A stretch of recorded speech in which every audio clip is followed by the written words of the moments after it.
I am Riga, only 18 years old. I want to take you back in time and tell you what had happened to me when I was only 16 years old. But first, let me tell you about my life. I was born and lived all my life in a very tiny place in Kosovo, even though sometimes it gets lonely because almost everyone has left our village, going to the big cities. We are still grateful for the fresh air and beautiful views. I live with my mom, dad, and my two bigger brothers. I am the only daughter, and they have always treated me like a princess. However, my parents can be very strict, especially my dad. My dad can be a very old fashioned man. I try to advise him for good and tell him how much life has changed throughout the years. But it's like he's stuck in old times. It's like he doesn't want to listen and learn. But that doesn't stop me from living my life and doing whatever I want. Home is very far from school. It takes an hour. I have to get up extra early just so I can be ready in time. But the walk to the city is very long, and my hair gets curly and destroyed from the morning air. Even my makeup gets ruined. It's so annoying. But I enjoy school. I have some very good friends here that I know will last a lifetime. All of my friends are from the city, and at first it was hard for me to adapt. I felt like I didn't belong there, but they made me feel so welcomed. When I'm at school, I realize how my family and I live and how others live in the city. We all live in the same country, but still, it's a huge difference. People in the city are more open minded. I see my friends do a new tattoo every week. They have piercings all over their body and face. They change their boyfriends and girlfriends like they are changing their clothes. At first, even I found it strange, but now I'm used to it. This year, I got my first boyfriend, and with that happened the first kiss. But this only lasted for some months. Thank God my brothers didn't find out about this, because if they did, they would tell my dad, and he would think that I should be marrying the boy or something. But I don't want a relationship. I'm young. My brothers are married, and they often complain about it. They say that the ideal age to marry these days is 30 years old. All of my friends think this way too because nobody wants to get married early. This was my plan until one day. One day, I came back home from school. I was only 16 years old. I noticed there were a lot of shoes outside our door. We had some guests over. My plan was to go upstairs to my room because I was so tired from school. I always take a nap after school. I got in slowly so nobody would hear as I walked, but it was so quiet inside. My mom noticed me and she called me into the living room. She said that we had some guests that were here to see me. To see me? Who could it be? I went into the living room and I saw an old couple. There was a man too, maybe some years older than me. He was looking at me deep in the eye and he knew my name, but I didn't know who they were. They stayed less than an hour and they went. My dad asked me if I liked that man. I didn't know what he meant by that. He said that they came here to arrange a marriage with me. I couldn't believe my ears. I was only 16 years old. I was in the best times of my life. It's when I can enjoy life and do crazy things. How could I be married? But Dad said that that family liked me so much. He said they are a very good and very wealthy family. They could be paying for my college, and this way I could find a great job in the future. I kept saying no, but I didn't know that the marriage was already settled, and there was nothing that I could do but cry. I couldn't believe that Dad would do this to me. Even my brothers were mad at Dad, but Dad had a reason. He didn't tell us before, but it had been months since my dad had lost his job. He said that the only solution for us not to start the family was marrying that man. I said to Dad that I could work and keep the family. I would do any job. I wouldn't care. He said, okay, but if I don't find a job within 2 weeks, I would have to get married to that man. I accepted, thinking it would be easy to find a job, but I didn't know how hard it was. I knew that I wouldn't find anything to work in my village, and I searched in the city, even though it would be very far. I searched and searched, but nothing. I was losing hope, and it had already been a week. At this point, I was begging people to hire me, but they either said that I was too young or couldn't hire someone to work part time. I was at school and I couldn't work full time. I had no other choice but to tell my dad that I couldn't find a job. He seemed so happy. He was being so selfish. I asked him to give me more time, but he said no. Dad said that the man was waiting for me to get married and that tomorrow I had to go by his house. He apparently lived in a way smaller village than we did. It was far from home. That night I could barely sleep, knowing that I would leave my home forever. I had to miss school, and I didn't tell my friends what was happening to me. It was so embarrassing. I thought about quitting school, just so they couldn't know what had happened. The next day came so fast, and Mom woke me up early to get ready. Mom didn't want me to get married. I could tell in her eyes. As she was getting me ready, her eyes were full of tears, and her voice was shaking. She said that it would be better if I don't wear as usual. I shouldn't be wearing tight, ripped jeans, or crop tops. Mom found an old dress of her and made me wear it. We had to walk there. It was me, Dad, and Mom. It was a very hot day. Then we arrived. They lived in a huge house. It was surrounded by big trees and had a very big, beautiful garden. In front door, there was a fountain. The sound of the water was so calming. We got in and I was so shy. The man was there and not talking at all, but he couldn't keep his eyes off of me. His parents seemed like very respectful people. They didn't have any other child. We didn't stay there much, but they decided on a date for a wedding. Maybe this family wasn't so bad after all. A month went by, and I didn't get the chance to meet up with that man.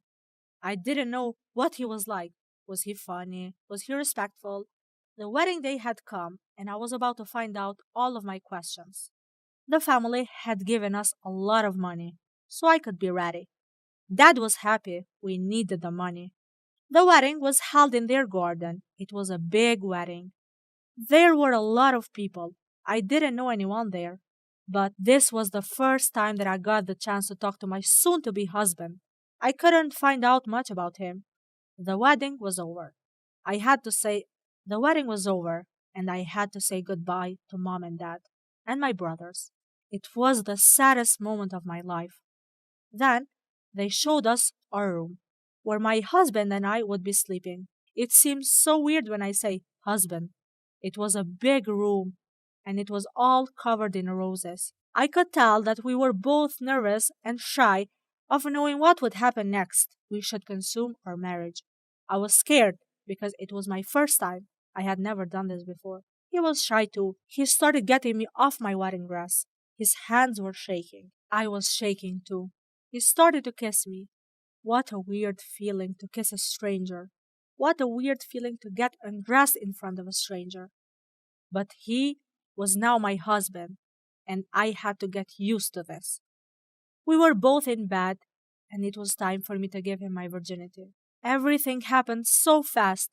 I had my eyes closed the whole time. Then he said, "Get up."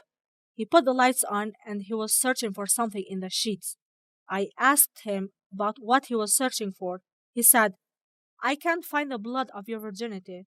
So apparently I hadn't bled at all, which was normal. I told him that every girl's body is different, and some of them bleed, some of them don't. He said, "Then how can I show to my parents the evidence that you were a virgin?" He said that they have a tradition to show the virginity blood to their parents. I was shocked and I didn't know what to say. I could tell that he was not trusting me, that I had never been with a boy before. I was only 16 years old. He got out of bed, saying he couldn't continue this marriage because I wasn't a virgin. I didn't bleed, and that morning he will tell everyone and call off the marriage. I felt so lost. I fell asleep crying, and questioning the future of my life. What will my family think of me? What will happen to me? The following day came, and his family had already picked my stuff and told me to go. They were rude to me, and they were treating me like I wasn't worth it at all. My walk home was long, and I was trying to figure out how to tell my parents. They must know that virginity is just a myth, and some girls are born without it. I was so young, and I knew so much. Why didn't they know about this? In our villages, the girls who get divorced get judged and get called terrible names. I didn't care for myself. I was thinking about my family. I arrived home, and mom and dad was there. They were curious about why was I home. I had no other choice but to tell them the truth. Dad, without any hesitation, hit me and I fell to the ground. He wanted to beat me even more, but mom stopped him. He could have beaten me to death if mom didn't stop him. He told me that I was a disappointment for the family and that no one would ever accept to marry me again. That night I slept outside of our house. Thank God it was summer. Until my brothers came and talked to my dad. Dad agreed to take me to the house, but he never talked to me. He acts like I'm not there. I'm used to that. But at least I am free, and I'm not married to someone who doesn't know how the female body works. I wanted to share my story, even though it happened a long time ago. I wanted to share it because I've heard a lot of women in the same situation as me. I want the world to know that virginity doesn't define us because it doesn't even exist for some. It's sad to see how uneducated we are, yet we are the first ones to judge. Guys, my name is Dawn, and yesterday I turned 16-year-old. You know what they say about sweet 16, it should be sweet but crazy at the same time. But my birthday was crazier than sweet. It was an epic night, and I am going to tell you all about it. I was born and raised in Pristina, Kosovo. I am the only guy in our house. I live with my mother and my sisters. My dad had passed away from cancer when I was just a baby. I didn't get to stay much with him. But my mom says that he was exactly like me, rebellious, free and funny. I often wonder how my life would be if my dad would still be alive. But, my mom had become my dad too. She is the strongest woman that I've ever met. My mom is my hero. My two big sisters are married and have kids. Now it's just mom and me. Sometimes, she is home alone, and I feel bad, but I always say to her that she should move on with her life and find someone else. I know she loves dad, and they had a beautiful marriage and life together. But, I know that dad would want mom to be happy and not lonely. Everyone deserves to have someone they cuddle with during the cold nights. My mom often jokes around and says to me when I will bring the bride home. She was so young when she got married to dad. It was different back then. She doesn't get the fact that people don't want serious relationships nowadays. They would rather cheat than get married. She doesn't know that I text and go out with many different girls. I know that she wouldn't like this fact. She wouldn't like the fact that I smoke too. But I chose not to tell her, even though there were times that she found cigarettes on my clothes while she was doing laundry. But she never asks because she knows that the truth is ugly. I try to be a good boy just so she will not get worried. But I am a good boy. I don't mind going to school, and I don't mind waking up early in the morning. I don't even study, but I do well in school. Most of the time of my life I spend with my 3 best friends. We all go to the same school and live in the same neighborhood. We have been friends forever. My favorite part of my house is my basement. It's where my friends and I stay. We call it Dawn's basement. A day doesn't go without us hanging there. We play video games, we talk about girls. We drink some beers here and there. It is always a good time. But, my birthday was almost here, and this time we wanted to make something different. We didn't know what to do.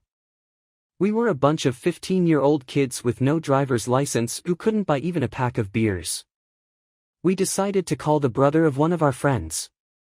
He was a 22-year-old. He had a car driver's license, and we would go anywhere we wanted with him. He agreed to drive us around, only if we paid his gas. We agreed. Why not? He said that a new club had just opened and that we needed to go there. He said that he could make us some fake IDs. We didn't care much about details. We just wanted to get drunk and have some fun. My mother was working that day, and I told her that we would be in our basement. So, the night had begun. We got ready and went to the club. The fake IDs worked perfect, and the security wasn't even suspicious about anything. The club was perfect, and there were a lot of people.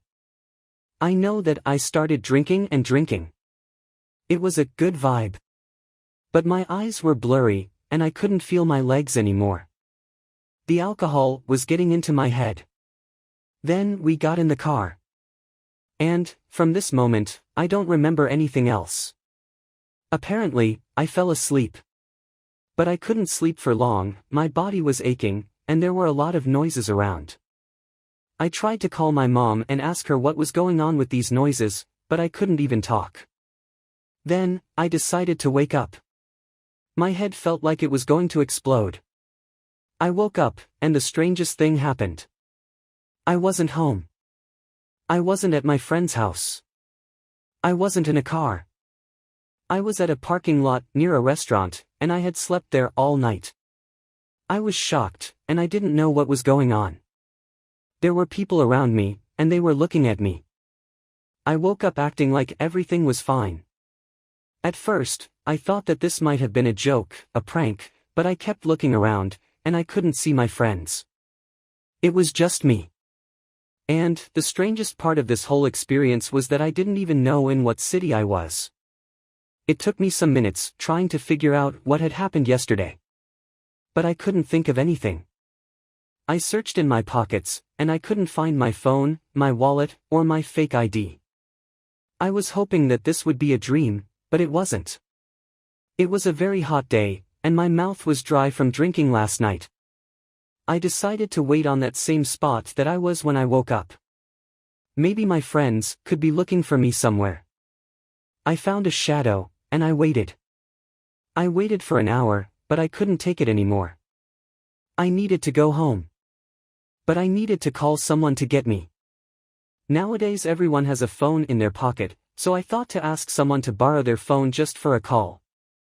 There was an old woman there, and I asked her. She seemed scared of me. She said to me, "Go away," as she was holding her purse like I was going to steal it. She was so rude. Since I was near a restaurant, I decided to get there and maybe they could help me. There were a lot of people there eating and enjoying their time. The restaurant smelled so good, and I was getting hungry.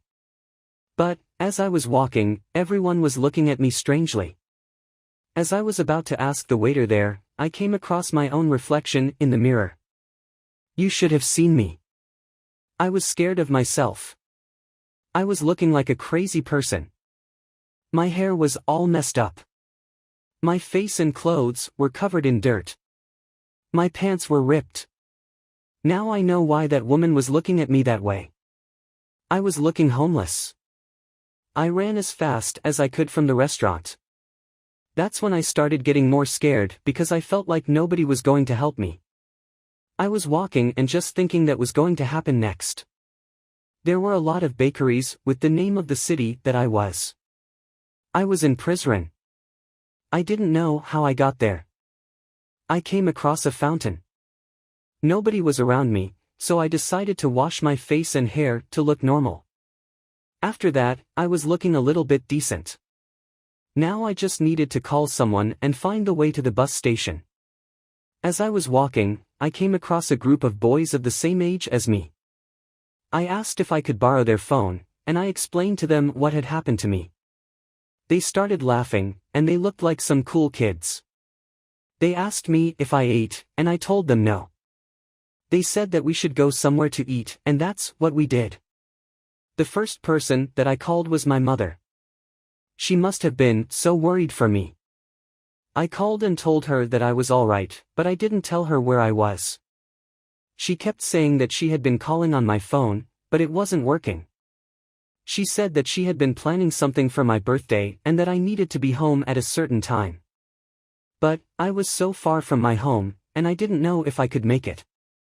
Then I called my friends, and they were looking for me too, but they said that they couldn't come to get me. I ate the food that my new friends had just paid for. But now I felt sorry for asking them for money for the bus ticket. I would sound so selfish. So, I didn't. But they told me the road to the bus station. I arrived there, and I had to wait for some minutes until the bus driver started driving. I had some minutes to think about what I will do, but I couldn't think of anything. I got on the bus hoping that they would not ask for the ticket's money. There were a lot of people on the bus, and I could barely find a seat. This way, I thought that they would not notice me. But they did. They said that they felt sorry, but they couldn't accept me without a ticket. They had to get me out of the bus in the middle of the road. I got so embarrassed when they kicked me out. But I had to get home, and I only had some hours left. I decided to get out on the road and see if I was lucky enough for someone to give me a drive. I waited some minutes, and the day was almost over. It was getting darker, and I was so tired. I just needed to take a long nap in my warm bed. Then, when I was about to lose hope, a car pulled next to me, honking and saying to get in. I got in without even looking who the driver was. It could be a psychopath, a serial killer. But I didn't care at all. Luckily, I got in and saw a group of girls. There were 3 girls, and they were from Pristina. They were from the same city as me, but I had no idea who they were. They were on a road trip to Prizren.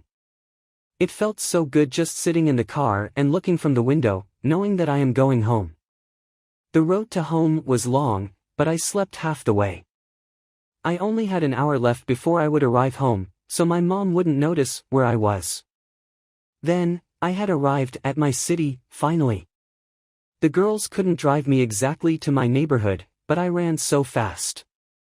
I came in the house, and the lights were off, and I heard someone shouting, "Surprise!" The whole family had come to wish me a happy birthday, just like what I needed. They were surprised when they saw me.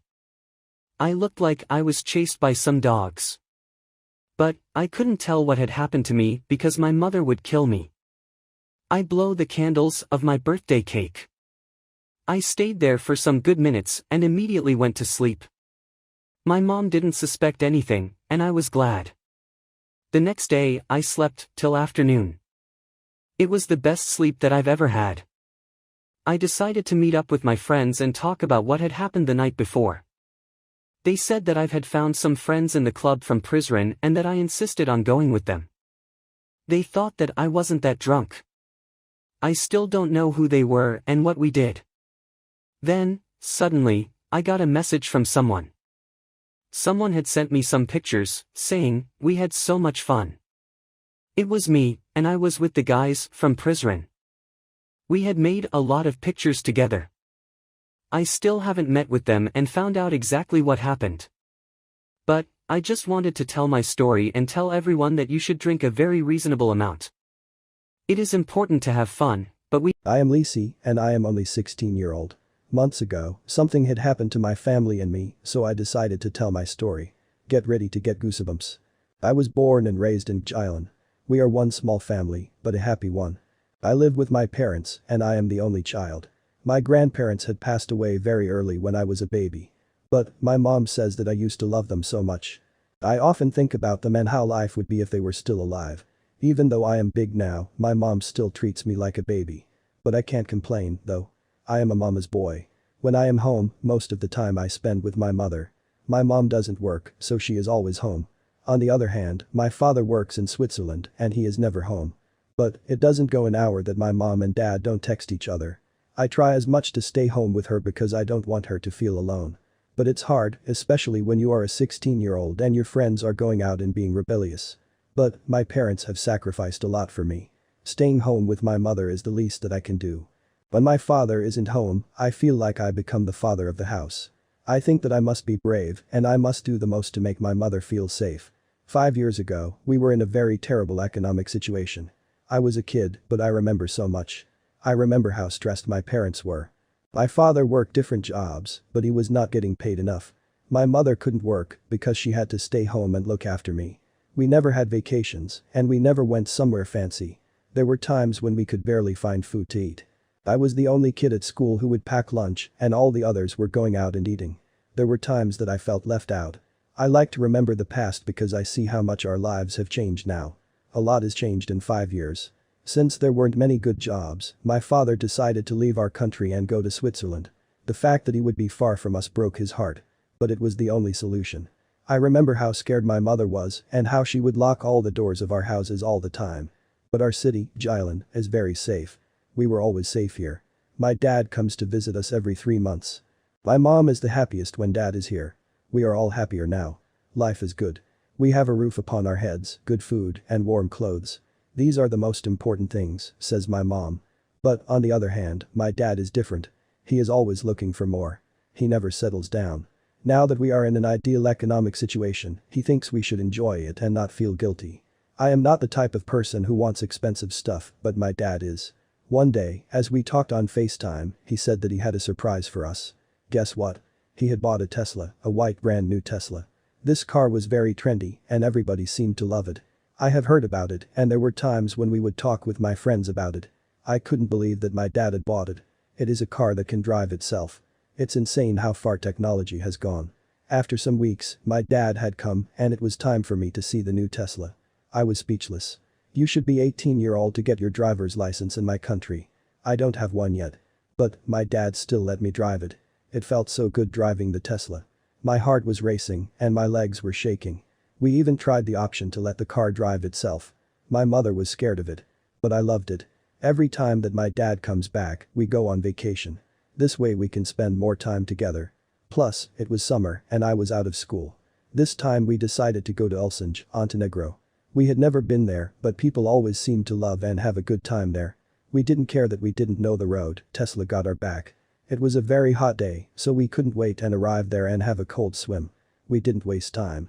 We took some clothes, some food for the road and decided to start the journey. It was a long road ahead of us. There were times when our dad would put the Tesla on its self-driving mode. His hands would be out of the wheel, but we would still feel safe. We started our journey very late afternoon and it was beginning to get dark outside. I slept some hours and when I woke up, it was pitch dark. My mom was asleep too. We were driving and driving.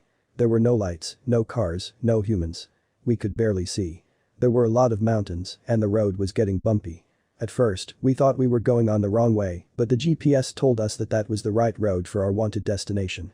We were looking for a gas station to stop and rest a little, but we couldn't see any. It was summer, but the road was foggy. That was where we started getting worried. At that moment, we were just hoping that the sun would rise, and this way, we would feel safer. We couldn't find any gas station, so we decided to stop the car and just have a little bit of fresh air. We parked the car on the side of the road. My parents were smoking a cigarette and we were just having a conversation. It was so dark. The moon was the only light. The silence was loud. Suddenly, a wild deer comes running so fast towards me. He pushed me to the ground. I was so scared because the deer was so big and it caught me off guard. We couldn't stay outside anymore because we thought they might be other wild animals, which could be dangerous. We got in the car and decided to continue our journey. After some hours, my dad noticed that there weren't any street signs anymore. It had been hours since we had seen a car or a human. We didn't have an internet connection. But, since we had never been there, we thought that this would be the right road.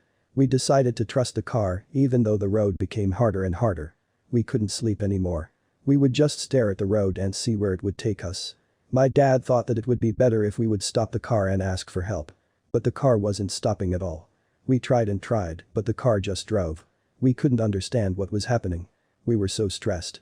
We were trapped inside of our car and we couldn't get out. The car took us inside some big mountains, then it stopped. It was even darker. There was nothing around us. We were left with so little food and we all needed to go to the bathroom, but the door was still locked. We fell asleep that way and then we woke up to the noise of the car starting up. My dad wasn't even touching the wheel anymore at this point. We were in the early minutes of sunrise and now we could see where we were. We were in a big field with nothing around us. The car started driving and driving. Then, it took us to a very strange place. There was a big, scary, abandoned building. The car got parked near there. Then, the doors of the car got opened. It was like the car was communicating with us, telling us to go outside of the car. At this point, we didn't care where we were. We just wanted to get out of the car and be safe. We got out, and I had never felt freer than at that moment. It was early morning. It was silent, and the only thing we could hear was the bird singing. We needed this fresh air. But there was nothing around us except that building. The car closed its doors, and now we were left outside. We didn't know if we would ever get back in our car or if we could ever return home. We thought it would be better if we walked around and asked for help. Maybe someone could be there. We walked around the building, but nothing was there. The building was old and musty. It had a massive door, and we couldn't see what was inside of it. We decided to open the door and find out. We walked in, and we noticed that it was someone's home. But maybe that someone had lived there over 50 years before. The furniture was untouched and full of dust. There was an old, fat television and an old piano. There were still some dirty dishes in the kitchen. The building had 3 floors. And we decided to go and see what was in there. There was a big room with over 20 beds. We thought that this might have been an orphanage. We wanted to see the 3rd floor too, but the stairs were so old and musty we were afraid that we would fall. We decided to go out and see if the doors of the cars got opened. We arrived at the living room and tried to open the door. We couldn't open the door. We were so scared and we didn't know what was going on. We felt like we were on the set of a horror film. As we were trying to figure out how to open the door, we heard the sound of the piano. It was playing itself. That was the moment we realized that this had to be with something abnormal, something out of this world. I don't believe in ghosts, either my parents, but what's the explanation for all the things happening to us? The piano play lasted for 3 good minutes. My body was shaking, not knowing what was going to happen next. Then the piano stopped and we just stayed here in complete silence. Suddenly, we heard some steps, like someone was coming to the living room. But no one was coming downstairs. We were stuck there for an hour, listening and looking around. Then we heard steps like some people were coming downstairs running to the living room. There were no people, no ghosts, just some dust flying around. That's when the door got opened and the dust went outside of the door. We were shocked because it looked like some spirit had just gone outside of the house. My mother was crying. We didn't know if we would be safer inside the house or outside. At that moment, we heard someone honking a car. And we thought that somebody had come to recuse us. But no. Our Tesla was honking at us like calling us to get in the car. We went outside and the car opened the doors. We got in and the car wasn't starting itself like it used to. My dad tried to start it and it did. It looked like we were in charge of the car now. We drove some miles and the GPA was back and we noticed that we were nowhere near our destination. We were back on the streets and we saw cars and people and millions of gas station stops. We didn't know if we should ask for help. What would we say to everyone? We decided to drive home because this whole road trip got too weird. I haven't told anyone this story until now. We still don't know if we will keep the Tesla. My dad's theory of all this happening was that somehow there were old spirits on that abandoned building that needed to be free. We were the chosen ones to do that. Why us, though? My name is Art and I have just turned 18-year-old. I wanted to share something that had happened and hopefully you don't make the same mistake that I did. I was born and raised in Pristina. I have always lived with my parents and my little brother. But now that I had turned 18-year-old, it was time for me to get out of the house. I was ready to live on my own and make my own rules. Plus, my parents don't understand that I need my space. My parents still treat me like I am a baby, but I am not. They are the sweetest parents and they care about me, but I just couldn't continue this way. My mother doesn't work, but my father owns the biggest shoe company. I love working there. I have been working with my father since I was 10 years old. Maybe I didn't do much back then, but I just loved being there with my father and seeing what he does.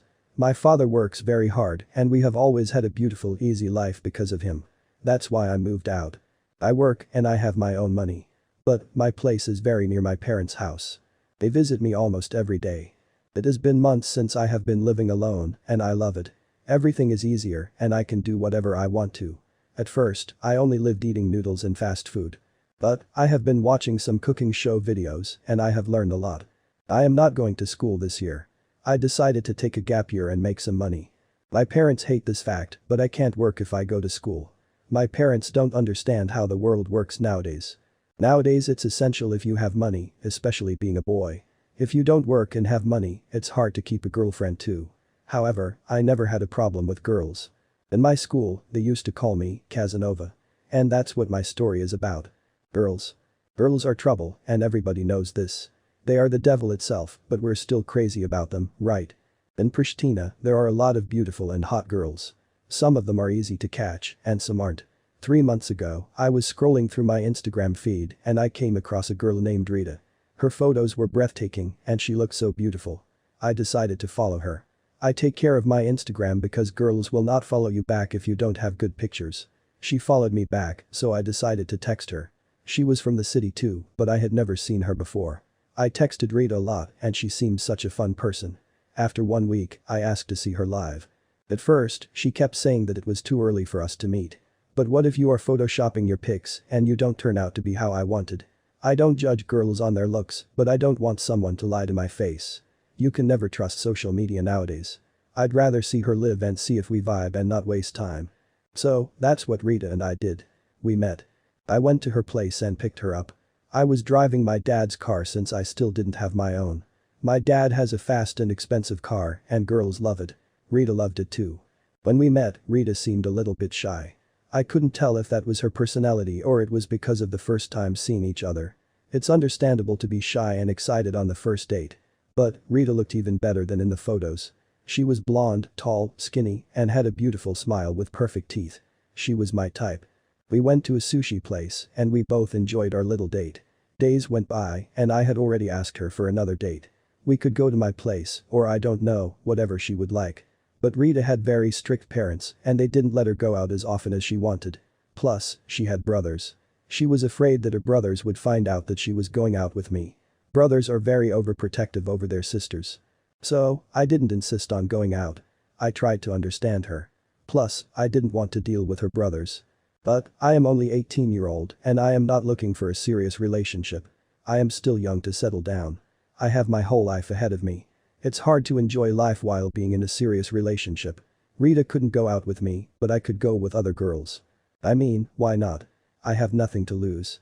This time, a girl followed me. Girls never follow first, and that was strange to me. I followed her back to see who she was. Her name was Tatiana. Just by reading her name, she sounded so hot and beautiful to me. She accepted my following request so fast. She had over 80 posts. She clearly enjoys her life. I stalked her, and it looked like she was some years older than me. I didn't want to text her immediately. She was the first one to follow me, and I was just curious if she would be the first one to text too. After some days, that's what she did. We texted, and I learned a lot about her. Apparently, she is from Germany, but she is on her winter vacation here in Pristina. She said she was here for some months only, staying at her family's place. I thought to myself, some months are enough for me to go out with this girl. I was still texting Rita, but that didn't mean that I was in a relationship. So, I decided to ask Tatiana out. It had been only some hours since I started texting with her, but we decided to meet. I told Rita that I went to sleep early that night since she was texting to me non-stop. She didn't have to know. I met up with Tatiana. She had black hair and was a little bit shorter than me. It was January, but she wore a very short dress and high boots. I could tell that she had been in a tan salon. Tatiana was completely a different type from Rita. Was it possible to like two types of girls at the same time? It was a little late and we had no idea where to go. She knew that I was living alone, so she said that we could go to my place. I am the one who usually tells girls to go to my place. But, we went to my place. We talked and talked for hours. Tatiana was a very open-minded girl and not shy at all. I loved that. She was the first one to kiss me. It is so hot when the girl makes the first move. But, we stopped at the kiss. It had been weeks since I was texting Rita and Tatiana. Rita and I had our first kiss too. It had been my first month anniversary of Rita and me and Tatiana. There were times that I felt guilty talking to both of them at the same time. But I liked them both. They were so different and I liked this fact. What Rita didn't have, Tatiana did. What Tatiana didn't have, Rita did. I was having a great time with both of them. I could make time for everything. But, there were times when Rita would ask to look through my phone. I'd tell her that we should just end it all if she didn't trust me. There were times when Tatiana would call me and I'd be with Rita. But thank God, none of them didn't find out about this. It had been 3 months and there was 1 week left until Valentine's Day. I was hoping that Rita couldn't go out that day or Tatiana. I can't go out with both of them. At first, I didn't talk to any of them about Valentine's Day. But they were the ones that kept talking and making plans. I couldn't say no. This is where everything goes wrong.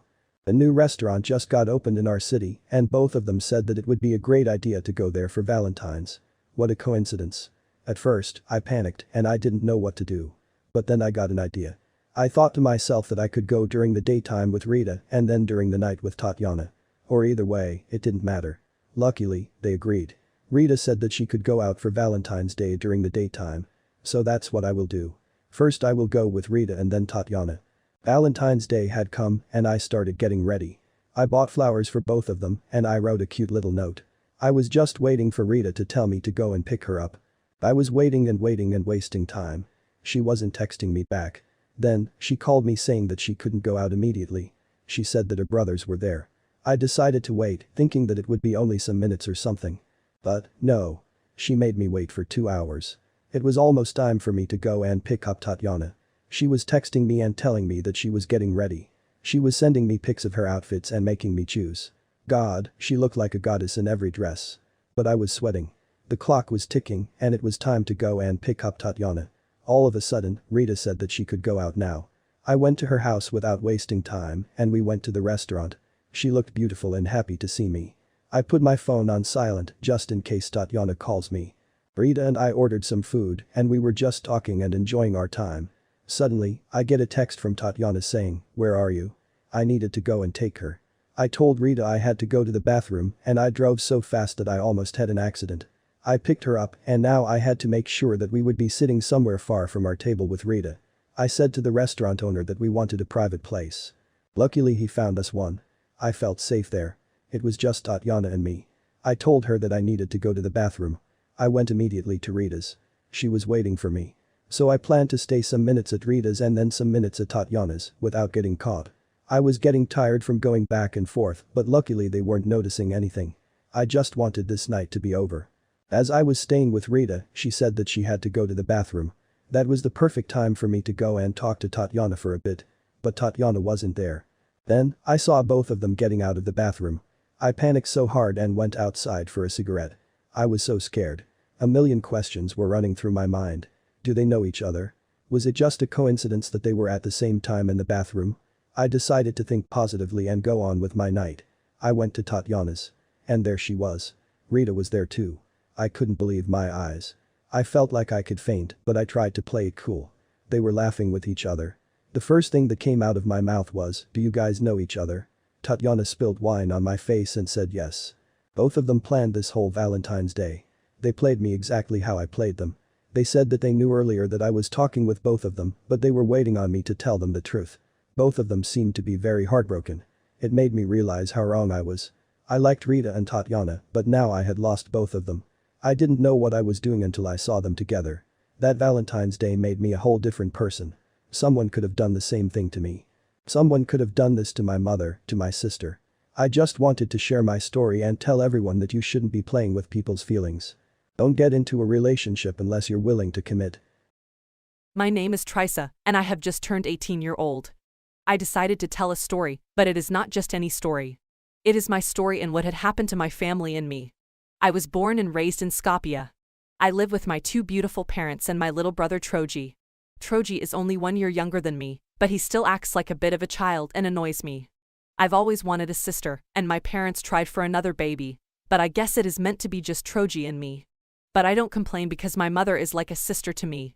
Troji and I had an amazing childhood. It was so good growing up with our grandparents. They both had passed away this year from COVID. It doesn't go a day that I don't think about them. I miss them so much. But our lives have always been good. My parents worked so hard for the life that we have now. My father is an anesthesiologist, and he makes pretty good money from it. I heard that it is the highest paying job in the world. My mother, on the other hand, is a teacher. Everyone loves her. Well, who couldn't love her? She is the kindest and most loving. Even though my parents have completely different lives, they still manage to understand each other and love each other since day one. I have just graduated from high school, and I am very excited about what will happen next in my life. High school wasn't the best experience, and I am so glad that it is over. Life has become exactly like in the movies. I could hardly find a good friendship at my high school since everyone is so mean nowadays. But now, we had just welcomed my favorite season ever, summer. And life is just good. I love summer. The days get longer and warmer, and life generally becomes better. Since my parents work all the time, and my brother and I are at school. The only chance to go somewhere as a family is during summer. We always go with our cousins. It's always fun because they have 3 daughters. During vacations, you need to have someone that you have fun with. I can't have fun with my brother. He wants different things. He is a boy. But, this summer our cousins couldn't come with us. I was so sad and angry when I heard about this. At first, I didn't want to go at all, but it was summer, and I had to make the most of it. So we decided to have a vacation. We decided on going to Italy, Amalfi Coast. Italy has always been a dream of all of us. We decided that we would go by car. And that's what we did. There was a long road ahead of us. Troji and I were sitting in the back seat of the car. I got my snacks and my headphones. My obsession right now is a rock band called Arctic Monkeys. Troji would always take my headphones and make my music stop, and this way. We would fight a bit. It was a long road trip with fights and laughs. We would make stops here and there until we arrived at our destination. And here it was, the famous Amalfi Coast. It looked better than the pictures. We decided to stay at a hotel that was near the beach and away from the city. There were a lot of tourists, and we needed some peaceful time. The hotel was very luxurious, and we all had a room to ourselves. But we shared a living room, and it was more like an apartment rather than a hotel. The view from my balcony was crazy. You could see the whole ocean. You could scream all you want, but no one would hear you. But that day we were so tired, we decided to sleep so we could be more energetic and enjoy the day the next day. The next day arrived, and we were so excited. I put on my favorite bikini and was ready to take a tan. We decided to stay by the beach. I love napping on the beach, it's just so peaceful. We didn't do much during the daytime. In the evening we decided to go and have some dinner. We wanted to go to places that weren't so near to our hotel, so we had to go by car. But it was only an 8-minute car ride or something. We arrived, and there were a lot of tourists. You could literally be lost in there. I was holding my mother's hand like I was only a 10-year-old. We ate dinner that night and then went back to our hotel and fell asleep. I wish we didn't get back to our hotel. I wish we didn't sleep. We did our thing, not knowing that something terrible was going to happen the next day. My alarm clock woke me up in the morning because we always wake up early during vacation. It was almost 7 a.m. I decided to sleep a little bit more, knowing well that my mother would wake me up. I slept and realized that nobody had come to my room to wake me up. I looked at the clock, and it was 8 a.m. There were no missed calls and no messages. I took my phone, just like I always do in the mornings. And I started scrolling. I noticed that the Wi-Fi wasn't working. I was surprised how this luxurious apartment had problems with Wi-Fi. I decided to go to the other rooms and wake my parents and my brother. Maybe they had missed the alarm, I thought. But I couldn't open the door. The door is locked. Some minutes went by, and I didn't panic at all until I heard someone begging the door. It was Mom, Dad, and my brother. Their rooms had been locked too. We could barely hear each other, but we were trying so hard to communicate. Their Wi-Fi and their phone weren't working. There was no signal. It had been 3 hours, and no one was coming to help us. Even our balcony door was blocked and couldn't get opened. Hours went by, and we were getting hungry and worried. My brother and I were in separate rooms. My parents were so worried that something terrible was going to happen. My dad couldn't stop a second without bagging the door. Then all of a sudden, we heard a noise. Someone came into the apartment and was walking around the living room. I could hear the steps. Then all of a sudden, a room got opened. It was my parents' room. Someone just went inside our parents' room, and our parents immediately started screaming. I was so scared something bad had happened to them. I could hear them talking, but I couldn't hear clearly. Then that person went out of the apartment. And I screamed, "Are you all right?" Luckily my parents answered, and they said that someone had just come to their room. They said that that person had a mask on, and they couldn't see who it was. That person had asked my parents for a big amount of money. Money was never an issue for my parents, so of course, they agreed to give the money. We noticed that my brother, Troji, was not talking at all as we were talking. We were screaming his name, but he was not answering. It had been hours, and we were so worried. I couldn't help but cry. Then that dangerous stranger came into the apartment again and told us loudly that they had taken Troji and would not bring him back unless they saw the amount of money they had asked for. They left us only one boiled egg, just so we could starve. That day was one of the most challenging days that I have ever experienced. I was so scared of Troji and where he was. My parents were crying non-stop. I wanted to hug them and tell them that everything is going to be all right. I fell asleep crying, and then I woke up by the noise of the door of the apartment. That guy had come back and gone to my parents' room and took my dad. They took my dad so he could withdraw money from the bank and give it to them. My dad tried to ask for help on the street, but the guy said to him that if he tried to do something stupid, they would kill him. My dad got even more worried now and said that he would not give the money unless he saw Troji. But they said to him that Troji was going to be waiting in the apartment and that we were good to go and free. But my dad came back, and Troji wasn't there. We were all so stressed, and I hadn't gotten out of the room for 2 days now. There was a lot of questions running through our mind. Who are they? How did they know that we were here and that my father was rich? Is it someone we know? I know that I said that Troji is annoying and that I hated him, but he is still my little brother. And I care about him. I missed his stupid voice and our stupid little fights. Another night had come, and we all fell asleep. I woke up in the morning and noticed that my room door was opened. I ran so fast like a kid on Christmas Day. I ran so fast to my parents' room to see if they were all right. They were sleeping. I woke up them hugging so hard. We were happy that we were together, at least. But our little Troji wasn't there yet. We ran to see if the door of the apartment had been opened. But, no. It was still closed. My dad tried to find ways so that we could escape. But, nothing was near us. No houses. No restaurants. Then it hit us that it would be better if we just stayed and waited. They could bring Troji anytime now. After some hours, a car pulled to the apartment. We took a look from the window and noticed that Troji was there. We were so happy. He came running into the apartment and had a key. He opened the door of our apartment. That was the first time that I hugged Troji. He explained to us everything that had happened to him. He said that the guys took him and held him in a house. He said that they didn't do anything bad to him. Then, we went to the person who owned the apartment and told them about everything that had happened to us. We decided to look at the cameras and see if we could find the suspects. We noticed that there were 2 guys, and one of them had no masks on. The police then had identified the suspect and then arrested him. Apparently, the guy was a tourist, and he just wanted to make some extra money. He didn't know who we were or where we were from. He had followed us that night that we went out. I am writing this while we are going on our way home. Our vacation had turned into a nightmare, and we couldn't get our money back. But we didn't care. We were glad that we were all right and together. We just wanted to get home safe. It's crazy what people do for money, and they are capable of putting lives in danger. This experience made me realize that anything can happen in a very unpredictable way. This experience didn't make me love Italy less. It was just bad timing. I can't wait to visit it again. My name is Beatrix, and I just wanted to tell a story about what happened 2 years ago in my life. A lot has happened in 2 years. 2 years ago, I was only 16-year-old. Life was not easy. I grew up in a very toxic household. I grew up with my parents fighting all the time.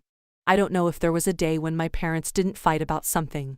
But, when it came to me, they were completely different people. My parents are the sweetest parents anyone could ever ask for. They care about me. They love me. I am their only child. I was spoiled and loved like no other. But, sometimes, love is not just enough. Marriage is not just about love. Marriage is about commitment, and being responsible for what you do and say.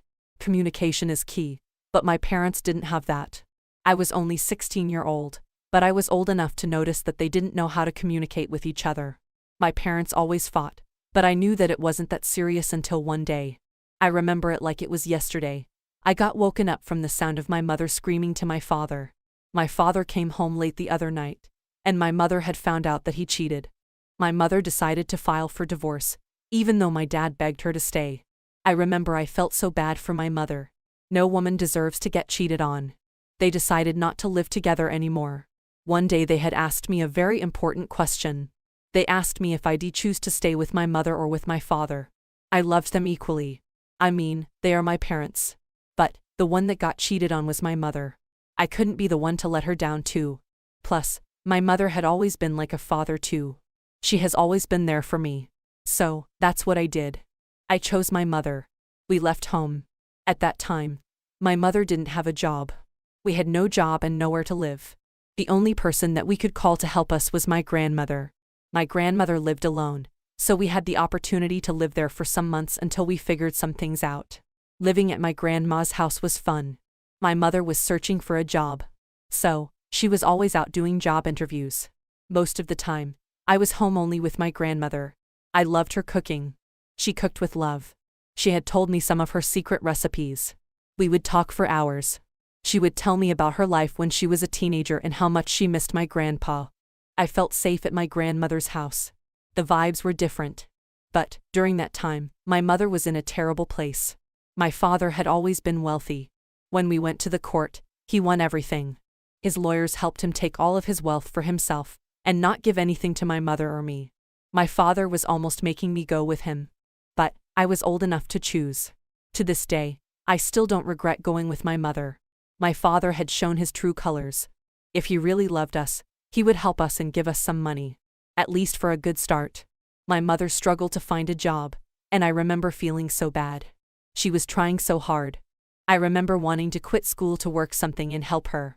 But she didn't let me. She always said that I should work hard and finish school to be independent. Months went by, and my mother still hadn't gotten a job.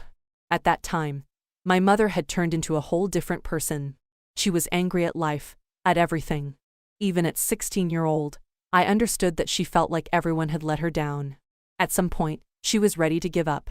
She stopped going to job interviews. I remember how she didn't even want to get a bath. She was deep in depression, and she always used to fight with my grandmother. My mother used to put the anger that she had on my grandmother. One day, they got into a huge pointless argument, and my mother had enough. My grandmother was crying, saying that we didn't need to go. But my mother thought that this would be for the better. This way, my mother would try harder and not give up so easily. My grandmother gave us our grandfather's old car. She couldn't drive anymore, so she thought we would put it to good use. She gave us her car, food, clothes, and some money. It was winter, and we had no idea where to go. I remember us driving with no destination. It was snowing so much. It was almost Christmas time. It should have been the most wonderful time of the year. But not this time. We drove and drove. We didn't know where to go, and we hadn't much money with us. It was the middle of the night, and we got tired. We found a mountain not so far from the city, and we decided to park the car there and stay the night. We shouldn't even have parked there. We would have been arrested. But we had no other choice. I remember I was so scared to sleep in the car. We were scared if someone would knock in our windows and try to kidnap us or something. I hadn't had much sleep on the first night, but then I got used. But the car was a blessing. Without it, we would be sleeping on the streets in the cold. We lived in our car for almost 2 weeks. It was the most challenging time of our lives. At that time, I wasn't going to school anymore. So, we kind of just stayed and hoped that my mother could find a job. I missed my bed, and I missed having a hot shower. It had been days that I hadn't had a proper meal. We used to eat cheap fast food with the bit of money that our grandmother gave us. The nights were so cold, and we used to sleep hugging each other. I remember asking my mother to go back to our grandmother's house, but my mother just wanted to make it alone. Even though we lived in the car, she never lost a job interview.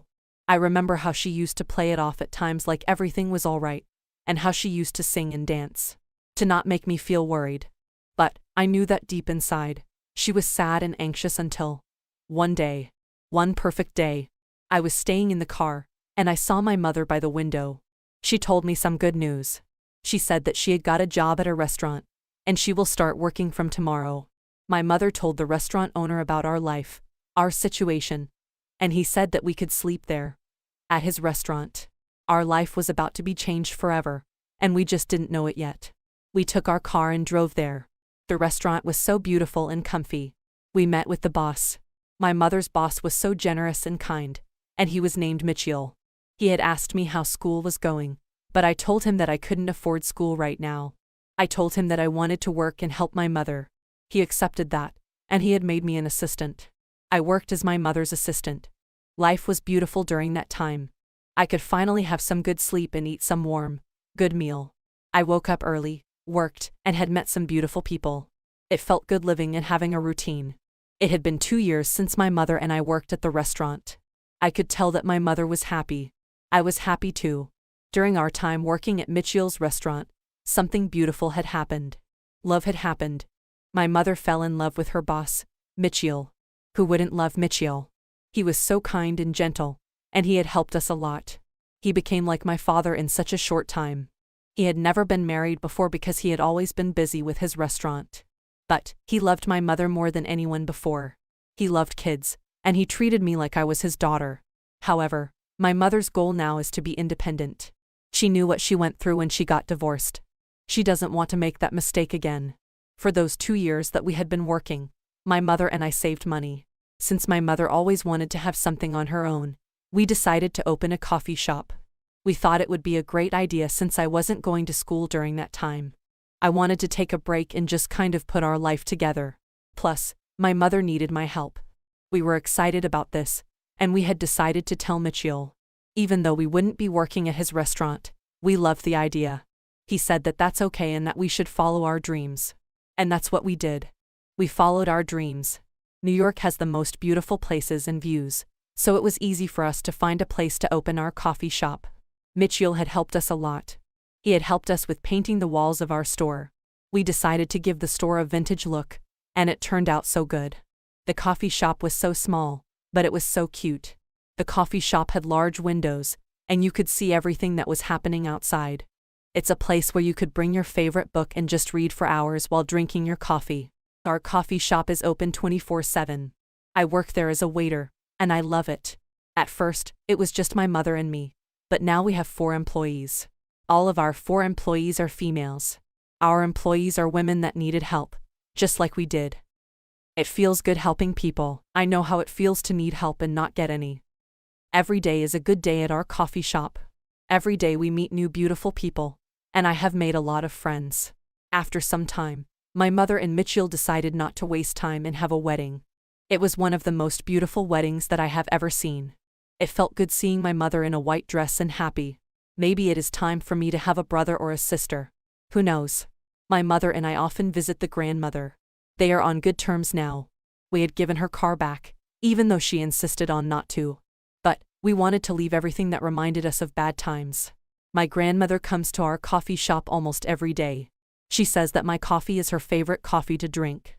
I am going to school now, after that big break. Every day after school, I come here to our coffee shop, and I help my mother. Are you curious about what happened with my father? Well, I don't know what happened with him. We hadn't heard from him since my mother filed the divorce. He hadn't even called to see if we were okay. But that doesn't matter. We are okay now. Better than never. I just wanted to share my story and say that life works in very unpredictable ways, and that you should never give up. Life has its ups and downs, and that's the beauty of it. We should embrace the good and the bad times. I am Rona, and I will tell you the story of my life, the story of what happened a couple of years ago. Where can I start? I was living with my family in a so-called third world country. It was me, my parents, and my little brother. Life was not easy. My mother had no job, and my father was taking less money than we needed to survive. Even though I was only 16-year-old during that time, I wanted to work. I wanted to work for myself and for what I needed. But, where I lived, there weren't many jobs to do for women. That's why my mother had never worked, and I couldn't find a job. All I used to do was go to school and come back. How was the school, you might ask? The school was great, but the people there not so much. I had realized that when you don't have as much money as your friends, you can never feel comfortable around them. They didn't feel comfortable around me either, so that's why I had distanced myself. The house where we lived was so far from my school. We never had a car, and we always used to walk to school. During summer, it was easy, but in the winter, we would freeze to death. During winter, there were hungry dogs that always followed us to school. It was dangerous. Sometimes we would take some food with ourselves so that they wouldn't bite us. But, thank God I had my little brother. Even though I was the big sibling, I felt safe with him. We used to walk to school together. We would discuss our friends, how much money they had, and how lucky they were. My brother and I were the only ones walking, and it was so embarrassing. All of my friends' family had cars.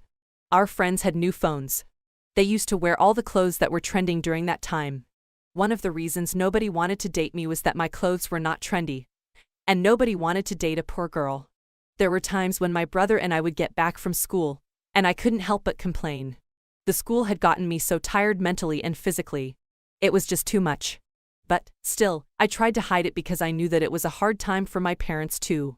They were trying their best. My father was working non-stop, and still, the money was never enough. I knew that he was taking loans from our friends and family. But, he never admitted. But, we knew. People had started to come to our house and ask for their money back. My father was sick and tired of working and then having nothing. I remember it was winter one day, and my brother and I came back from school. When we got home, there were suitcases around our house.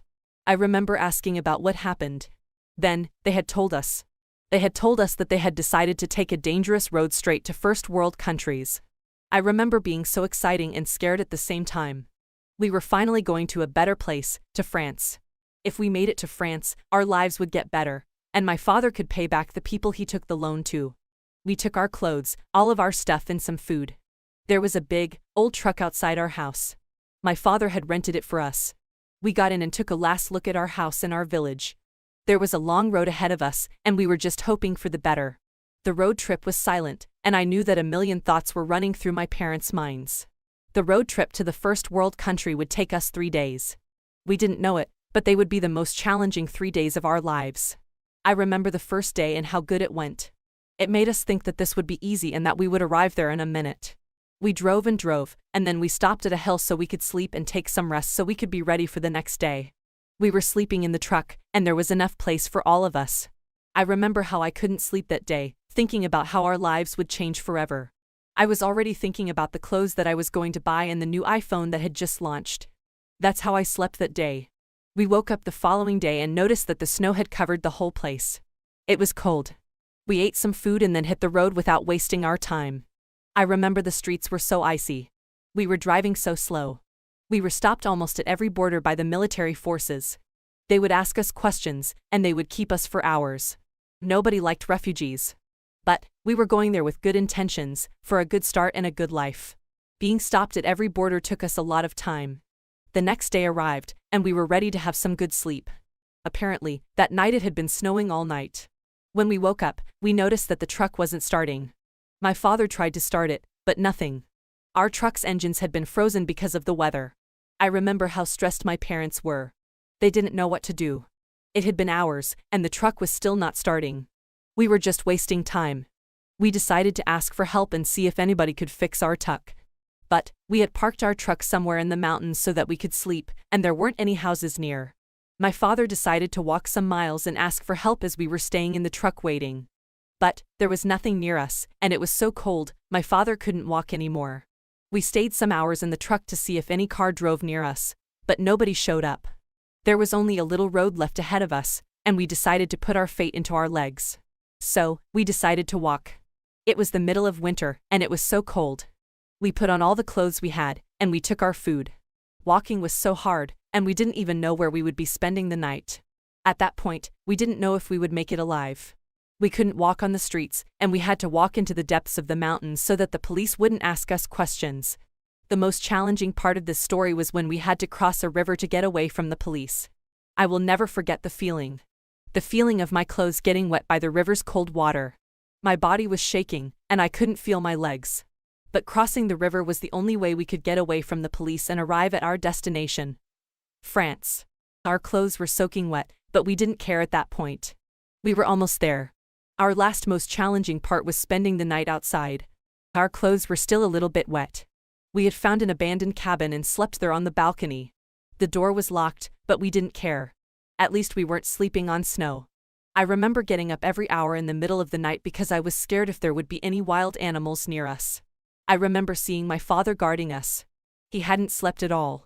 His nose was all red, and he looked so worried. That night I slept crying, hoping for the best of what was coming next. That night's sleep wasn't the best sleep, but we knew that we would be in France the next day. So, that's what happened. The next day had come, and there wasn't much food left for everyone. There were only 2 sandwiches left, so we shared them and hit the road. Finally, we arrived in France. We weren't looking our best, but we made it. We were tired, and we just needed someone's help. But I remember the first time that I saw the city of France. I was speechless. It was huge, nothing like my village. It looked like how we imagined and how we dreamed. The land of opportunities. It was snowing there too. There weren't many people around. I remember a policeman approached us. I remember my father's voice shaking, saying to the policeman that we were refugees and needed help. My father was begging for help. I will never forget that policeman's face and how much he had helped us. They took us to a place to stay. It wasn't a 5-star hotel, but we didn't care. We didn't need that. They gave us food and warm clothes. You should have seen my father's face and how happy he was. We all were happy. Our eyes were full of happy tears. I took a warm bath, and I fell asleep by the window while looking at the city. It has been months since we got here, in France. Our life has changed for the better. My father and my mother found a job. My father works as a taxi driver, and my mother works as a waiter. But they are getting paid very well. At least, my parents won't worry about the essential things to buy for us. My brother and I have started school. Thank God that our school is near the apartment where we live. It's only a 5-minute walk. The people at my new school are so kind, and I have made some good friends here. They respect us even though we are not from France. Everyone at my school works after school, so I decided to work too. Why not? I could have my own money, and I could buy whatever I wanted.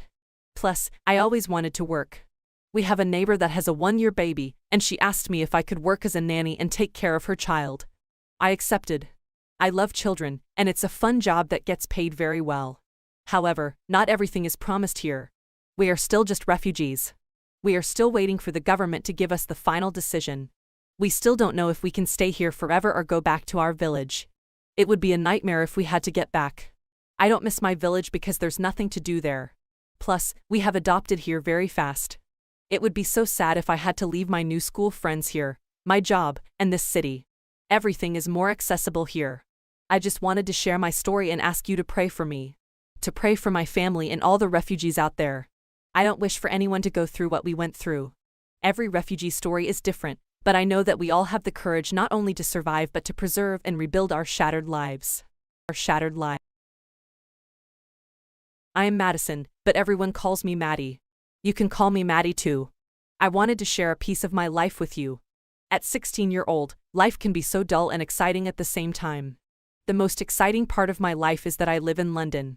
I love everything about London. Everyone thinks that people from London drink only tea, but that's not true. I love coffee. I have always loved coffee. My mom thinks that coffee might be the reason why I can't fall asleep at night. But I can't help it. The coffee wakes my soul up. There is so much to see and do in London. You can never get bored of it. I don't know if you know, but London has the most extensive library in the whole world. I love reading. Maybe that's why I drink so much coffee. It helps me not fall asleep and read more and more. I am obsessed with reading. My favorite book of all time is The 5 People You Meet in Heaven. Once, I have read a whole book in just 2 days. But, what can I do? I don't enjoy going on my social media anymore. Everything is so fake, and I am tired of it. Why would I enjoy watching someone posting their food? Okay, you ate a margarita pizza, now what? And, no, Jessica, you don't look like that in real life. We can see your Photoshop fails. I think I am an old soul, just like my beloved grandfather, which he had passed 3 years ago. He is the reason why I am so into reading books. My mother always says that my grandfather used to read me every night before bed when I was a baby. I wish I could turn back and hear my grandfather read to me just one more time. The love of my grandparents has always been an inspiration to me. But, what can I say about my parents? My parents have been divorced for 5 years now. It was a peaceful breakup. I remember their divorce and how much I suffered from it. It was very depressive. Plus, I was an only child. That made this whole situation even worse. I just couldn't deal with the fact that my parents weren't together anymore. But I don't care now. They both have their own lives now. I live with my mother, even though I love Dad so much. He is the most kind and has the most generous soul. But, sometimes life doesn't work how you want. I remember at first I felt so guilty that I chose to live with my mother. I used to cry for my dad and how lonely he was. But now he was a girlfriend, and his girlfriend is pregnant. I am happy for him. I really am. I go to my dad's place every week. I love his girlfriend, and she is very kind to me. She says that I will be the one who is going to name their baby. Even my mother is happy for Dad, even though sometimes I think she gets a little jealous because his girlfriend is so much younger than Mom. However, recently something had caught my attention. My mother had been happier than ever. She had been going out a lot. She had been shopping and wearing new clothes. You should have smelled her perfume, and it's very sexual. I think she might be seeing someone. But I don't want to be the one asking her. I want her to be the only one telling me the news if there is any. I remember one day, I didn't go to school because I was sick. My mother didn't know because she was working during that time. The bell rang, and I decided to see who it was. There was no one. But, there was a big bouquet with red flowers and a note. Well, this clearly wasn't for me. I am single, unfortunately. I put the flowers in. I didn't want to read the note first, but the curiosity was killing me. The note said, "See you tonight, get ready by 8. So, yes, my mother was for real seeing someone. I put her flowers in her bed and decided to play it off like I didn't see anything. She came home and saw the flowers. She seemed very shy and embarrassed. But I wanted to make her feel good. I said to her that that was okay and that I wanted her to find her true love. Love has no age and no time. Then, she told me about everything.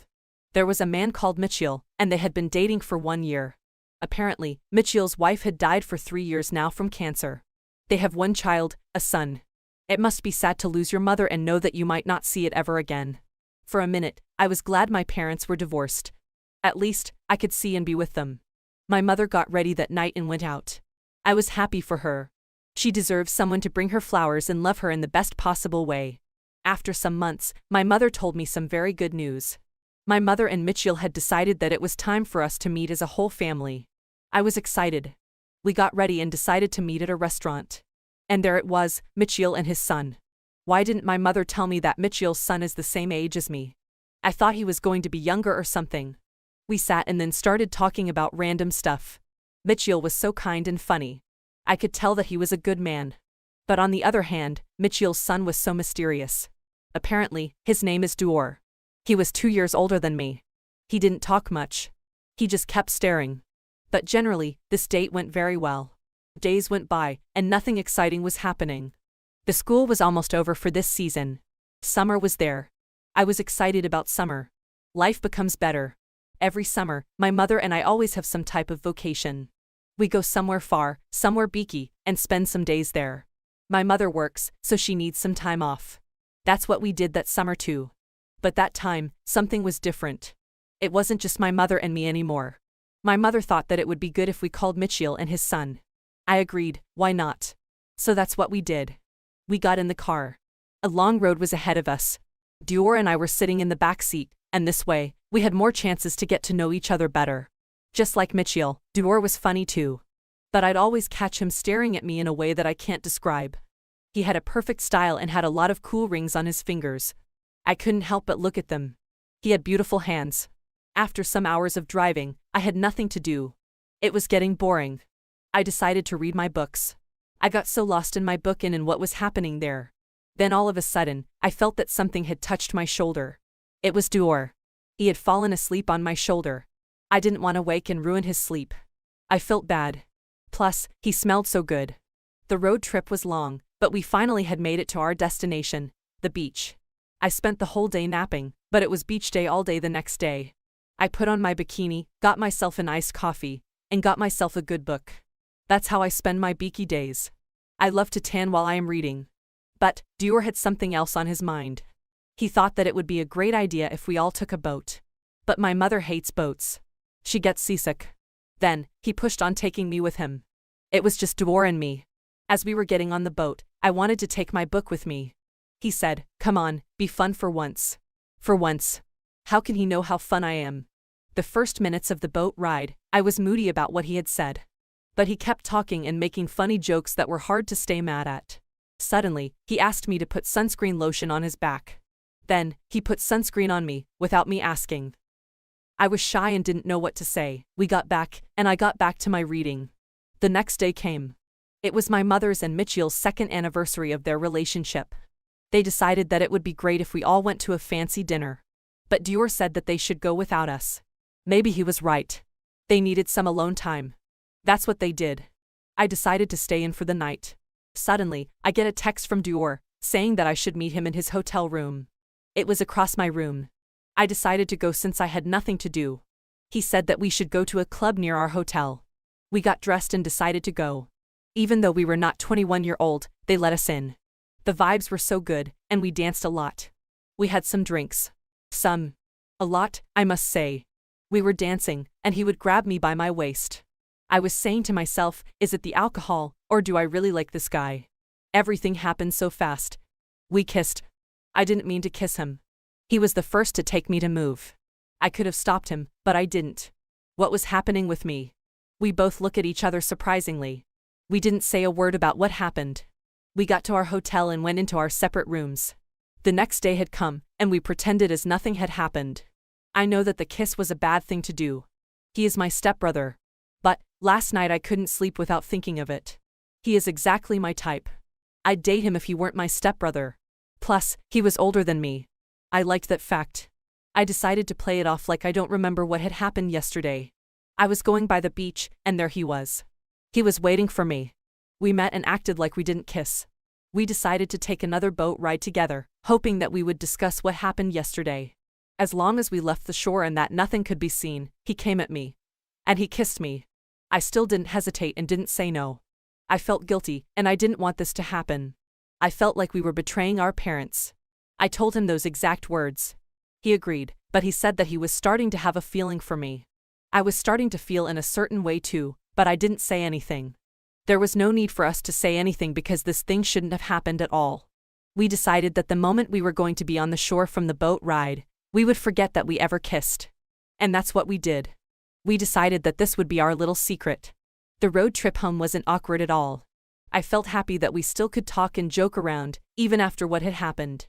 For a second, I thought that I could be in love with my stepbrother. But that would be so selfish of me. We kissed because we felt vulnerable during that time.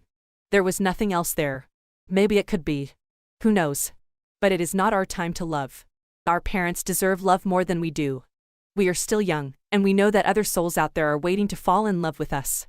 I am just happy to share this here since no one knows about this. Guys, I am Rona, and I just turned 16-year-old. I wanted to take a minute from my chaotic life and tell you this. A piece of my life. Everyone has their own story, and I do too. I come from the tiny city of Kosovo, Gjilin. I love Gjilin. I have spent all of my life here. But Gjilin doesn't have a lot to offer. I always dreamt that I would do something big in my life. I have dreams that I can't do here. And that's where my story takes place. I have just graduated high school, and I am so ready to take the world. I have always shown a love for art since I was a kid. I could literally draw before I could talk. I love everything related to art. I love going to museums. I love losing myself in paintings. And that's what I want to do for the rest of my life. I want to go to an art school. But there is a problem. There isn't any art school in Gjilin. But there is one big art school just an hour away, in Pristina. And that's where I want to go and pursue my dream. I live with my parents, grandparents, and 2 little sisters. At first, I was so afraid to tell my family that I wanted to go to Pristina. My parents work, but they don't earn as much as we need. My mother is a janitor at a bank, and my father is a taxi driver. If I decide to go to Pristina, I have to live there. I have to eat there. I have to pay for my school there. Plus, Pristina is way more expensive than my city. I know that my parents can't afford to send me there, even though they have always tried their best for us. But I want to go there. I want to spend the rest of my life doing something I love and enjoy. One day, as I was scrolling on my phone, I came across some news. The art school applications had started, and there weren't so many places left. It is not easy to get into this school. You must be very talented, but I believe I am. I felt like I was just wasting my time, so I decided to tell my parents about my plan. They told me that we couldn't afford it with their eyes full of tears. I felt bad and angry at the same time. That day I spent the whole evening crying. It felt like I was going to lose my dream forever. Then, my grandparents came into my room and tried to talk to me, saying that everything would be just fine. And they were right. Things took place. They gave me some very good news. They had saved money for years and wanted to give them to me to pay for my school. I didn't want to take their money, I felt bad. But they insisted. They said, "We are old. Our lives had already ended. You have a whole future ahead of you. Take our money and go follow your dreams." Why are grandparents the kindest people in the entire world? I couldn't refuse the money. I told my parents about it, and they were so happy. I decided that the next day I would apply to the school. The next day had come, and that's what I did. I took the bus to Pristina. I was nervous and shaking until I saw the test. It was easy. The results would take only 3 days. It was the most stressful 3 days of my life. A million questions ran through my mind, and I was overthinking everything. What would I do if I can't get in? I'd be in a complete depression. But one morning, I got an email. Guess what? I got in. I felt so happy and excited. My dream was only some steps away. But I didn't know that things would get more challenging and complicated. Now I had to find a place to live in Pristina and some part-time job to pay rent and my food.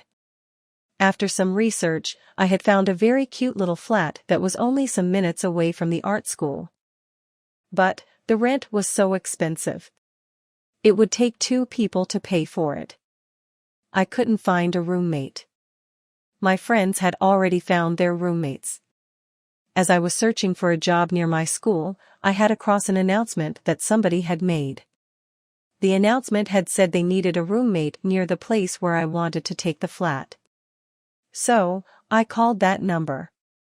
The person agreed to share the flat with me and pay the rent together. But there was only one problem. That person was a boy. At first, I didn't want to agree, but the school would start next week. I didn't have time to think. I decided not to tell my family about this because they would get the wrong ideas. Plus, I was sure that I would never see that guy. I'd be busy. I would be busy with school and studying. Plus, I had already applied for a part-time job at a coffee shop. That means that I will not have any contact with him whatsoever. The time had come for me to get out of my nest and become an adult. It was moving day. I packed as much as I could. I love to cook, so I brought a lot of stuff with me, some sauces that my mother made, and some other stuff. I decided to meet up with the guy and get the keys to our flat. I didn't even know his name and how he looked. It could be anyone. He could be a killer. A psychopath? All I know is that he is going to the same school as I am, art school.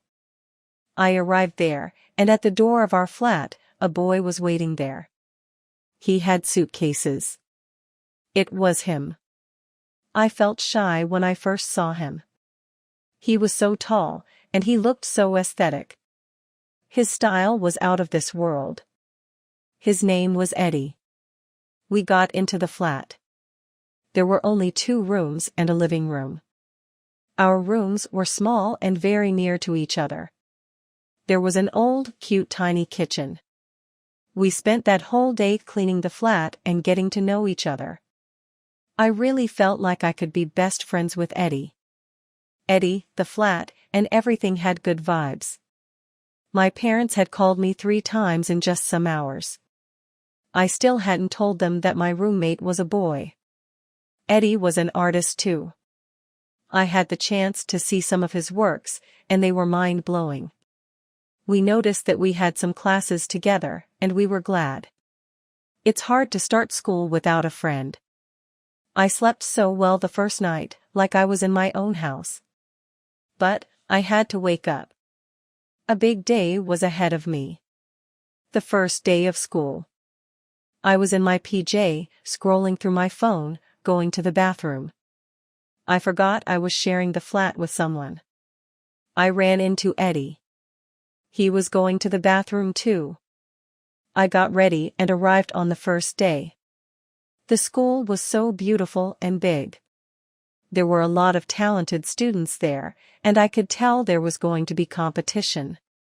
I can't say much about the first day because we didn't do much. After school, I had to go to my job at the coffee shop. I noticed that the coffee shop didn't have much work for me. Good for me. But the boss was so respectful. It was such a long day. I got tired and just wanted to sleep. I saw that Eddie was cooking in the kitchen when I got in. He goes, "I hope you like spaghetti." I was so surprised that he had cooked for me too. Plus, I love spaghetti. We talked about how our day went. I couldn't help but think how Eddie is the sweetest person that I've ever come across. I thought that it would be weird living with a guy, but I loved it. Eddie was making it so easy. Weeks went by, and everything was just fine. I visited my parents every weekend, but every time I would come back to Jylin, I would actually miss Eddie so much. We were getting so close with each other. We would draw together and talk about stuff that I had never talked about before with anyone. We would watch TV all night on our crappy couch and our crappy television. One night we actually fell asleep on our couch together, and when we woke up, we felt so shy. There were moments when I felt like we could actually like each other. One day I came back from work, and I saw Ed was painting a drawing. The living room was a total mess, and he was shirtless. He was all covered in paint and was smiling. That smile got me feeling like I could actually be into him. I got back from work one day, and I noticed that Ed wasn't home. He usually was home. I decided to make noodles for the both of us, since all we had been eating was pasta and fast food, and decided to wait for him to watch a movie together. Suddenly, someone knocked on the door, and it was Eddie. Eddie wasn't alone this time, he was with a girl. They were holding hands and laughing. He introduced me to her. She was so beautiful. She had long, sexy legs and hair. They didn't sit to watch the movie. They went and got into his room. Then Ed texts me saying, "Can you go out for a little bit?" I don't know why I felt so jealous and angry. I went out and didn't come back for some hours. I didn't want to disturb them. Then, I got home, and Ed was sitting on the couch. I didn't want to talk. I went to my room. I couldn't sleep but think. I was thinking about how I left my dream behind. I was lost spending time with Eddie, and all this time he had a girlfriend, and he didn't tell me. So, I decided that I would focus more on school from that night. That's what I came for, after all. Weeks went by, and we were communicating so cold. I did my best to avoid him. I tried not to be home all the time just to not see him. One day my parents came to my place in Pristina. I didn't know, and I wasn't home. Plus, they didn't know that my roommate was actually a guy. Ed had texted me that day saying that I should come home. I thought something bad had happened. I went home, and there they were, my parents. They were talking with Eddie, and then Eddie went outside. My parents were angry that I didn't tell them, but then they understood that I had no other choice. They had come to visit me with some bad news. My grandmother had died, and my heart broke into pieces. I couldn't believe it. I decided to go home to Jylin for a week to stay with my family during these hard times. I didn't communicate with Ed that whole week. A week went by, and it was time for me to follow the dream. I remember saying to myself that I would work even harder now for my grandmother. She wanted me to finish school. I went back to Pristina, and there Ed was. Eddie was feeling so sad about my grandmother. He made me cry with his words. We started hugging. I didn't know how much I needed that hug until we hugged. He was holding my face telling me that everything was going to be fine, and then kissed me. I stood back, confused. I asked him about that mysterious girl that he was the other day. He said that that was nothing serious and that he liked me. I liked him too, but I didn't want to admit it. The following day I woke up to the noises of some suitcases. Eddie was leaving and saying that he got a job as an artist and would take a break from school for a year. Was it too late to confess my love for him? Was it too late to say to him that he shouldn't be going? I decided not to say a word, but I know for sure that I will miss him. He said that he would be back within a year. Till then, I will be working for my dream. And if Ed was meant— My name is Hira, and I just wanted to share some pieces of my life. Because, why not? I have just turned 18-year-old. Everyone says that the teenage years are the best years of your life. It's the time when you grow while making mistakes, and I believe that. I come from the capital city of Kosovo, Pristina. My city has changed a lot in recent years. People are getting more open-minded, and I like that. People are dating whoever they want, doing whatever they want. My mother always says that women suffered a lot back in the old days and never raised their voices. But, now, it's different. Women don't tolerate anymore, and that's how it should be. Pristina is a great city to grow in. I wouldn't change my hometown for anything in the world. There is so much to do and see. So many little coffee shops where you can enjoy the day. The nightlife is crazy too. My house is in the center of the city. You can see the whole city from it. The views are breathtaking, especially during sunsets. We have this little balcony where I spent almost all my time there. I live with my parents, sister, and our chubby golden retriever puppy, Buna. My parents both work as teachers. They have the same personality, and sometimes we think that they are one person. I have never seen a love like theirs. My dad always wanted to have a son. But I am glad that we don't have a brother. All of my friends that have brothers complain. They say that they get very overprotective even when they shouldn't be. They can be jealous over what to wear and where to go to. I would hate it if someone controlled me and told me what to wear. I was raised not to be controlled by anyone. I love my freedom, and my parents have always respected it. This year is my last year of high school. I will graduate soon. My experience in high school has been very easy for me. I am saying this because I feel like it is not the same for everybody. There are times when I witness people getting bullied over simple things, and I always try to stand up for them. But, I think that our school and our teachers are the ones to blame. They don't care about what happens. They just take their money and go, no matter how destroyed your mental health is. Like everyone else, I have been in a bad mental health state too. I have just ended a 2-year relationship. 2 years ago, I was a completely different person. I fell in love. I fell in love with a boy called Roan. He loved me too. We were so young and dumb, but somehow we managed to fall in love and make it last for whole 2 years. Those 2 years had their ups and downs. He was my first everything. My first relationship. My first breakup. We would see each other every day. My family knew about him, and his family knew about me.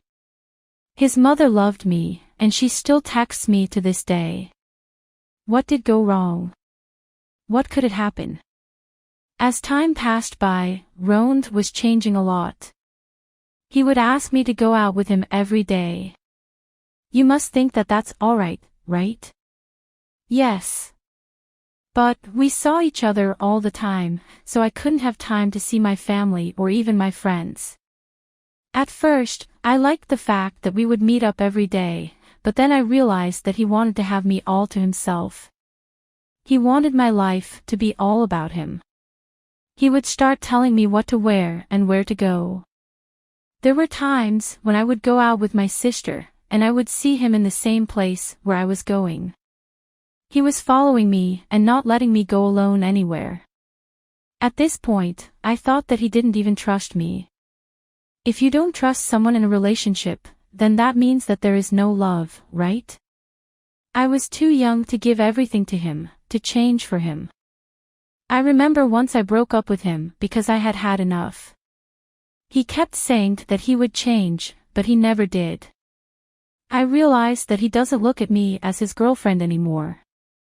He looked at me as someone I must obey, like a slave. There wasn't love anymore, so I left. I remember how angry he was when I told him that I wanted to leave him. But I didn't care. I wanted my freedom. It has been months, and I am loving my life. I feel like no one is watching every step of what I do anymore. I feel free. Plus, something new has happened in my life. Let me start from the beginning. One day I was walking my dog at the park in our city. It was a beautiful day, very sunny. It was just me, and I had my headphones on. My dog, Buna, is usually timid. She is shy and always listens to what I say. She is a good girl until that day. As I was walking her, she ran away so fast, and I almost fell to the ground. I started chasing her. Then I saw her next to another dog, another golden retriever, a male. They were kissing and playing around. It looked like they were falling in love. Then, all of a sudden, someone says, "Is that your dog?" I looked up and saw a tall, blonde guy with ocean eyes. I said yes, and he told me that the other dog that Buna was playing with was his. We were trying to get them separated, but we couldn't. They kept running away together. I felt happy and sad at the same time. I was sad because I was so caught up in my life that I forgot that even animals feel lonely. Even animals need love and someone to fall asleep with. We decided not to separate them and let them play a little bit. He went and bought me a coffee, and we sat in the park, watching our dogs play. His name was Trim, which in English it means brave. What a beautiful name. Trim was a little bit shy, but I could tell that he was very respectful. He was 2 years older than me. He lived in the same neighborhood as me, but I had never seen him before. We stayed there for an hour, and we talked like we had known each other for years. He said that he walks his dog every day, so we decided to meet the next day and walk them together. As I walked home, I didn't have an internet connection, but I noticed someone had texted me when I went in. It was my ex, Roan. He had written a long text saying that he saw me with another guy, and he wanted to know who he was. How did he see me? Was he following me still? I didn't want to text him at all, but he kept calling me and saying that we should meet. I didn't want to meet with him because I no longer owe him any explanations. I ate dinner and decided to watch a movie. It was just my sister and me at home. My parents weren't there. Suddenly, someone starts knocking on the door and calling my name. It was Roan. I opened the door. He went in without us saying and went straight to my room. He looked like he was crying, but he acted like a psychopath, saying that I shouldn't be moving on so fast. He kept saying that we weren't done yet. I told him that that was the first time that I saw that guy and that we were not dating. He refused to trust me and kept yelling. I got afraid and told him that if he didn't get out of my house, I would call the police. He had no other choice but to leave. I fell asleep that night, getting worried about what would happen next. The next day, I decided to meet with Trimi to walk our dogs, as we said the other day. At first, I thought that it would be better if I didn't meet up with him, but why would I? We met up at the same place where we first saw each other. The dogs were so happy to see each other. I was happy to see Trimi too. We are so much alike. We talked, and it was a well-spent day. I couldn't help but think if my ex was there somewhere watching. There were a lot of people, and I couldn't tell if he was there. I was afraid I would run up to him, and he would say something to Trimi. Days had gone by, and there were no calls, no nothing from my ex. But I could see that he was still stalking me on my social media. I didn't care as long as I was not seeing him. But, on the other hand, Trimi and I were texting non-stop. I know that it hadn't been long since I broke up with my ex, but the way he treated me got me thinking that I might actually like him. One day, after we were done walking our dogs, Trimi called me to go to his place. He lived near the park and said that he would make me a Turkish coffee. He said that everyone was crazy about his coffee. I was curious, so I went, even though I am not a big fan of coffee. We went there and stayed on his balcony. His sisters and his mother were there. We all had a great time. They all loved Bunas too.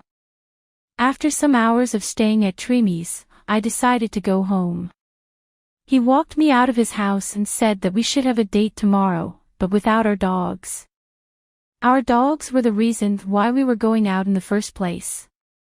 Was that an excuse? Does he like me more than friends? I didn't know, but I wanted to find out, so I said yes. Tomorrow had come, and I was getting ready for the date. Buna was barking all the time, begging to take her with me. But that day, I couldn't. It was time that Trimi and I got to know each other even better. I got ready even though we hadn't been texting that day at all. But we had already chosen the place and the time. We decided on going to a restaurant near us. We would meet there. I went some minutes late, just so I couldn't be the first one to arrive there. I would sound so depressive. But when I got there, he still wasn't there. I didn't want to order without him, so I just waited, staying on my phone awkwardly. I didn't want to text him immediately. I waited for an hour, thinking that maybe something had happened. Nobody had ever stood me up on a date. I was feeling so embarrassed. I tried to call him, but he wouldn't answer. Then he texted me that he couldn't come. I went home feeling confused. He didn't even tell me the reason why he couldn't come. The next day, I thought about walking my dog simultaneously as I usually do. I was hoping to see Trimi and find out what had happened last night. But he wasn't at the park. He never misses a day without walking his dog. I thought that something bad had happened, and I couldn't stay without figuring it out. I decided to go to his house. His mother opened the door, and she seemed happy to see me. She insisted on going in and having a coffee, but I said no. Then, Trimi came outside of the house, not looking in a good mood. We decided to sit on the balcony. He wasn't talking at all. Then, I asked him about what had happened. He responded angrily, "You should go. It would be bad if your boyfriend saw that you are here." "What boyfriend?" I asked, confused. Then it hit me. It was Roan, the crazy ex who apparently wouldn't leave me alone. I told him that I didn't have a boyfriend and that I would tell him if I had. He said that after I went home that day, Roan had come to his place and talked to him. He had said that he had told him that we were together. I couldn't believe my ears. Why would Roan do that?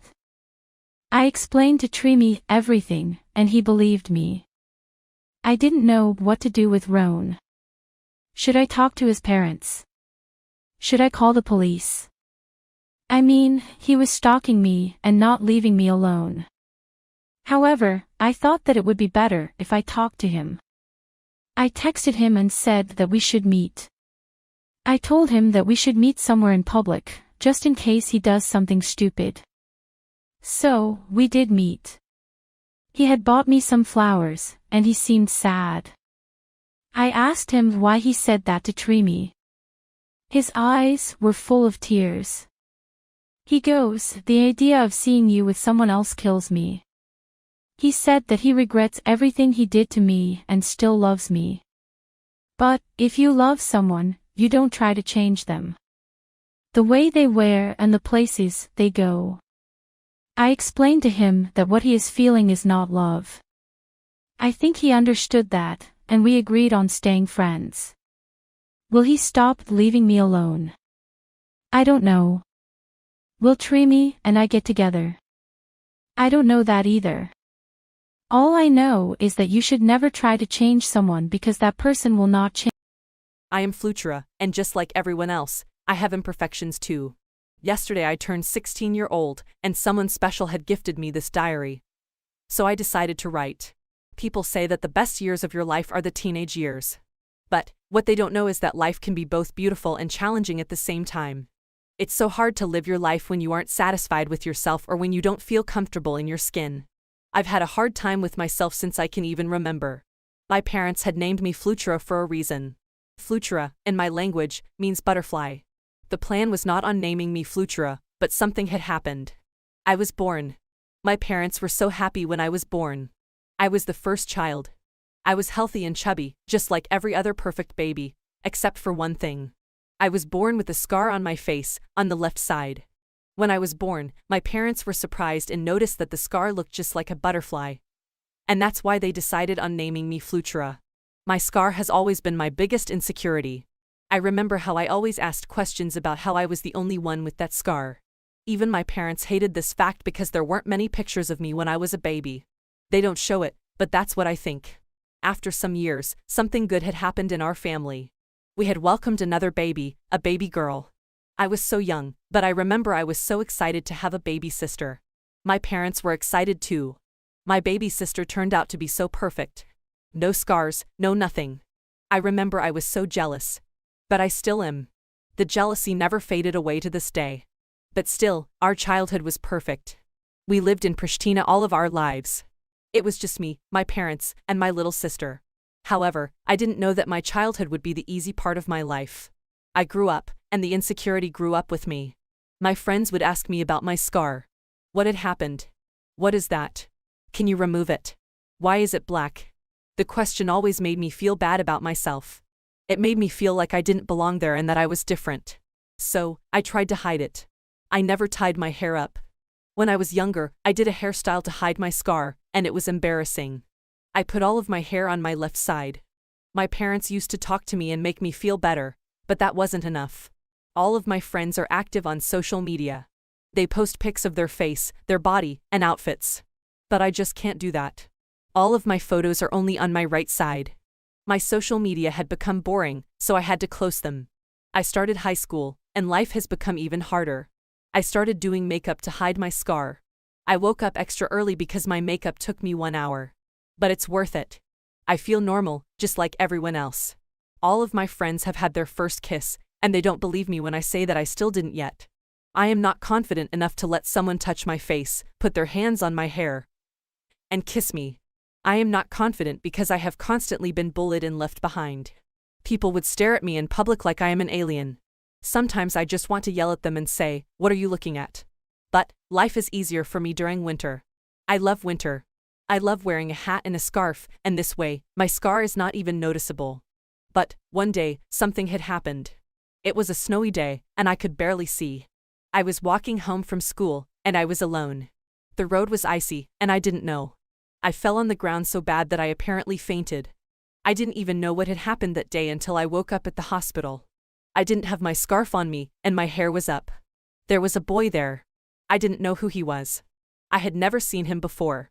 He looked like he was the same age as me. Apparently, he was the one that saw me falling, and he helped me. The doctor had called my parents and said that they would be there in a minute. But I didn't care about that. I was just searching for my scarf so nobody would have seen my scar. But that was too late. He had seen my scar, but it didn't seem like he cared. He still was looking at me like I was a normal person. I thanked him for saving me, and then he left without even telling me his name. My parents came to get me, so we went home. The very next day, in the same place as I had fallen, the guy that helped me was there. I thought that maybe that's where he lived. I acted as if I was not seeing him, but he was looking at me.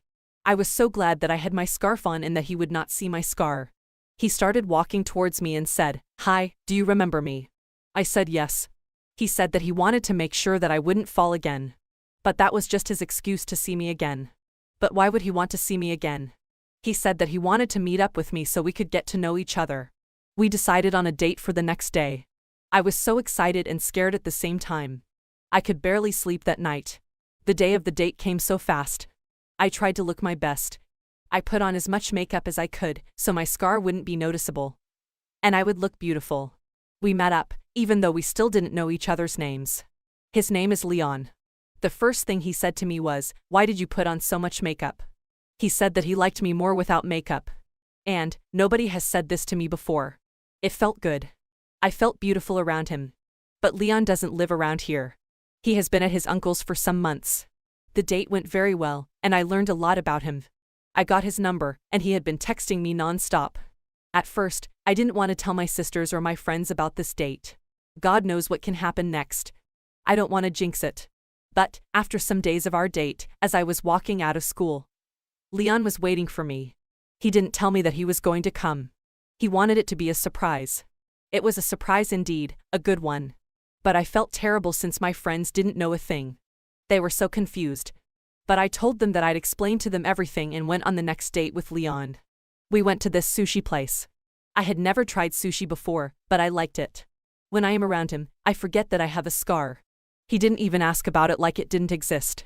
I wanted to be the first one to talk about it and just get over it, but I couldn't. I have never had a boyfriend before. The scar was always getting in my way. It's not that boys didn't love me because of my scar. It is just that I am never confident enough to let anyone love me. The next day, I decided to tell my friends about Leon. They had already seen him the other day. I owe them an explanation, even though we are not dating or anything. We meet up, and I hug them and start talking like usual. But I immediately felt like a cold vibe, like something wasn't all right. I asked them, "What's wrong?" They were so rude to me all of a sudden, saying, "You weren't going to tell us that you have a boyfriend." But I told them that Leon is not my boyfriend, he is just a friend. They didn't believe me. They were saying that I was not good enough for Leon and that he would leave me and be all alone. "Did he even see your scar?" they said. "How could he love you like that?" I couldn't even say anything. My heart was broken into pieces. I went home that day, and I couldn't figure out why my two best friends were acting that way. Was it jealousy? Because they are dying to have a boyfriend right now. Plus, Leon is so handsome, tall, and funny. He is just perfect. I always was the one that heard their endless stories about their first kisses, their first dates, and so on. I never got to say those things. And I was never jealous. I was happy for them. But was it true? All of the words they were saying. Maybe it's the truth that Leon would never want to date me. Maybe he just wanted a friend since he doesn't have who to stay with at this uncle's house. There were a lot of thoughts running through my mind. I couldn't help but cry all night. I felt so low and ugly. How can your own best friend make you feel so ugly? I was stupid to think that Leon would be into me. Leon was texting me non-stop that night, but I decided to not reply. I didn't want to talk to him anymore, and maybe it was for the best. I didn't want my heart to be broken. It had been 2 days since I hadn't gone to school, and I didn't reply to any of Leon's messages. I didn't want to see anyone, and my parents understood me even though I didn't tell them any reasons. But I couldn't miss school all my life. I didn't want to walk to school because I was afraid that I would run onto Leon. So my mother drove me to school. When I arrived at school, Leon was there. He came there only to tell me so we could meet after school since I wasn't replying to his messages. So that's what we did. We had a date after school. But for then, I had to go to my classes. There were my best friends there. I didn't want to talk to them, but they insisted. They told me how bad they felt and that they didn't mean any of the words that they said. But I couldn't forgive them. They attacked me in my biggest insecurity. I told them that I needed time to decide if I wanted to talk to them or not. The school was over for that day, and it was time for me and Leon to meet. When we met, he hugged me so tight and so long. I was surprised. He told me how much he missed me and how he wondered why I wasn't replying to him back. My voice was shaking, but I told him exactly what had happened. I could tell that he felt sorry for me, but I didn't want that. I don't want people to feel sorry for me. He put my hair away and looked at me. He came closer to me and kissed my scar. And then he kissed my lips. He asked me to be his girlfriend, and I had never felt so beautiful. During this time with Leon, I had realized that imperfections are beautiful and that the right people can make you feel so loved. That's what Leon did. He made me feel beautiful as I should. He gave me this diary so I could write about the things that make me sad, and he said that after I write them down, they won't feel as important as I would think. This helped me a lot. I have been talking with my best friends too because now no one can make me feel not beautiful. I feel beautiful, and that's what matters. My name is Mona, and I am only 15-year-old. I was born and raised in the capital of Greece, Athens. I have lived only with my two beautiful parents all of my life. I am an only child, and I love it. I feel special and spoiled all the time. The city where I live, Athens, really inspires me. Even though I am only 15-year-old, I am a very romantic person. I romanticize everything. So, it is effortless living in my city, Athens. My city is very interestingly beautiful and romantic. It is blessed with a rich cultural and historical past. But, I am not here to talk about my city. Unlike other kids, I love going to school. I enjoy reading books in my free time. My favorite subject at my school is creative writing, and our teacher gave us an exciting thing to do at home. He said that we should write the most beautiful love story that had happened to us. The problem is that I don't have a love story. I've had my first kiss and some little dates, but that doesn't count as a love story. It's hard to have a genuine relationship at 15-year-old. I don't think my teacher doesn't understand today's relationships. I spend hours and hours thinking about what to write. I want a good grade, so should I lie? But, I can't lie, all of my friends would know. Then it hit me, since I don't have a love story yet, I might just write about the most beautiful love story that I've ever heard. Which was my parents' story. My parents are my inspiration. They have been married for 15 years. How did they meet? What's the secret of a long, healthy marriage? Let's find out. The story takes place years ago in Athens, when life was nothing like today. Life was easier and simpler. People really loved each other. There was no social media, no apps where you could swipe into someone's profile and go on a date with them. No, back in the old days, you had to fight to find a partner. At least that's what my parents have told me. There was a girl who only at 19-year-old had become a cop. And there was a boy who worked at a jewelry store that his father had owned. These two had lived a completely different life. The girl had come from a rigorous family, and the only reason she became a cop was that her mother was a cop too. The girl had always lived by rules and tried her best to be an excellent daughter and woman. But, on the other hand, the boy was rebellious. He was a bad boy, and the girls seemed to like that. All the girls loved him. These two lived so near each other but never met. Until one day, one lucky day, these two would run into each other, not knowing that their lives would change forever. The boy was working in his jewelry store when the girl came in. She was tall and had long blonde hair. She had a beautiful, shy smile. The girl in her police uniform got the boy all speechless. She was looking to get something for herself. It was her birthday. The boy made the first move, saying that she needed to pay since it was her birthday. But, she insisted on paying, and she did. The boy wanted to know who she was. He saw her name on her uniform. Her name was Anna. But he didn't know where she lived. The boy wanted to know where this girl lived. The girl seemed like a very serious type of girl, nothing like the boy dealt with. She didn't give him a chance even to talk or ask anything. The girl didn't even look at his face. He asked around for the girl's name that he saw on her uniform. He found out that she lived so near his house. He was surprised how they didn't meet up until that day. But the boy got informed that Anna had very strict parents, and she rarely goes out. That would be a big problem for the boy. He would sometimes go by her house and spend hours in her neighborhood but never see her. The boy was used to all the girls being crazy about him, and he was used to getting any girl he wanted. A lot of girls come to his jewelry store just to see him. Anna was different. That's why the boy was curious about her. The boy couldn't stop talking about Anna to his friends. None of his friends knew her, but they always used to say that he shouldn't mess with her because her whole family worked in the police. They used to say that they were one crazy family. The boy decided to back up since he didn't find any solutions to meet her and talk to her. He talked to other girls during that time, but the curiosity never left. One day as he was walking home, he came across Anna. He was surprised. He went and talked to her and asked about how her birthday had gone. The first thing that she said was, "Who are you?" The boy was surprised, because everybody knew his name and who he was. The boy got humbled there. "My name is Sokol," he said surprisingly. As the boy was talking to her, Anna seemed very worried. She couldn't stop looking left and right. Sokol had asked her if there was anything wrong.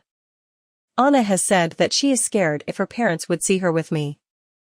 She said they don't like it if she hangs out with any boy."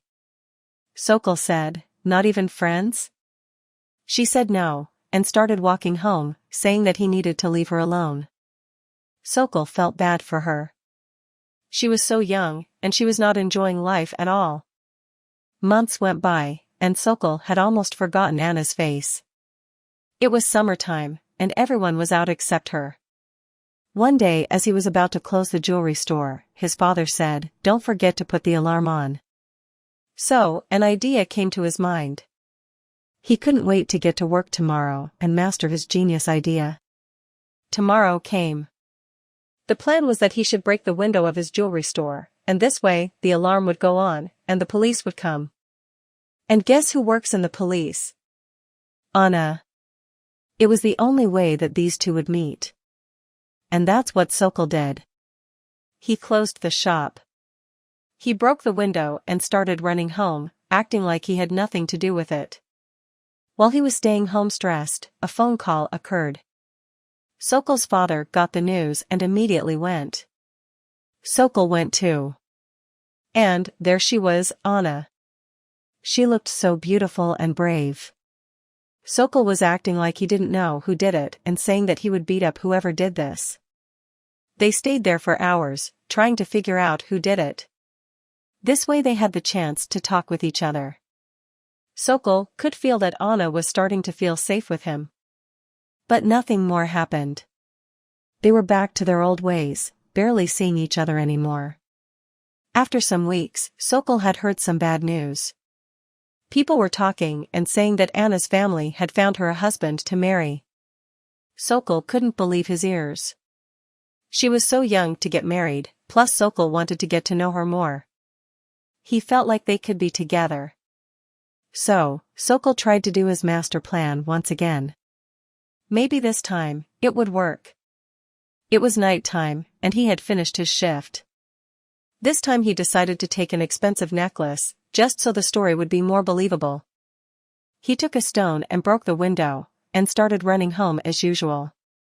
He went home, and his father was already out. So he went with his father. After some minutes, the police arrived. And Anna was smiling, saying, "Again?" They still couldn't find who did that, but Sokol and Anna were talking non-stop with each other. Sokol tried to put his guard down and ask her straightforward about the rumors that she was going to get married. But she said that the rumors were fake. Sokol felt so happy, and he couldn't stop smiling. He went home feeling relieved. But Sokol didn't give up. He wanted to get to know her more and see her more. One day, he decided to go near her house and just see if she would come out or something. But Sokol saw something that he wished he didn't see. A guy was walking Anna home. Sokol hid somewhere so they wouldn't see him. That guy was a cop too, and they seemed to love each other's company. There were a million questions around his mind. Who was he? Anna said that her parents didn't let her hang out with a boy. Why was she? Is he the guy that people were rumoring about? At that moment, Sokol felt like he should give up and move on with his life. But he wanted to know why she lied to him about her not getting married. She was obviously with a guy, plus he was walking her home. Sokol felt like he had turned into a psychopath and a stalker. Because once again, he thought that his master plan should go on one more time. He did the usual thing. He broke the window and hoped for the better. His father got the news once again. But Sokol felt so bad when his father got the news. They were already spending a lot of money repairing the damages that Sokol was doing. Sokol decided that this would be the last time he would do that. The police came together with Anna. This time they were suspicious about this happening over and over again.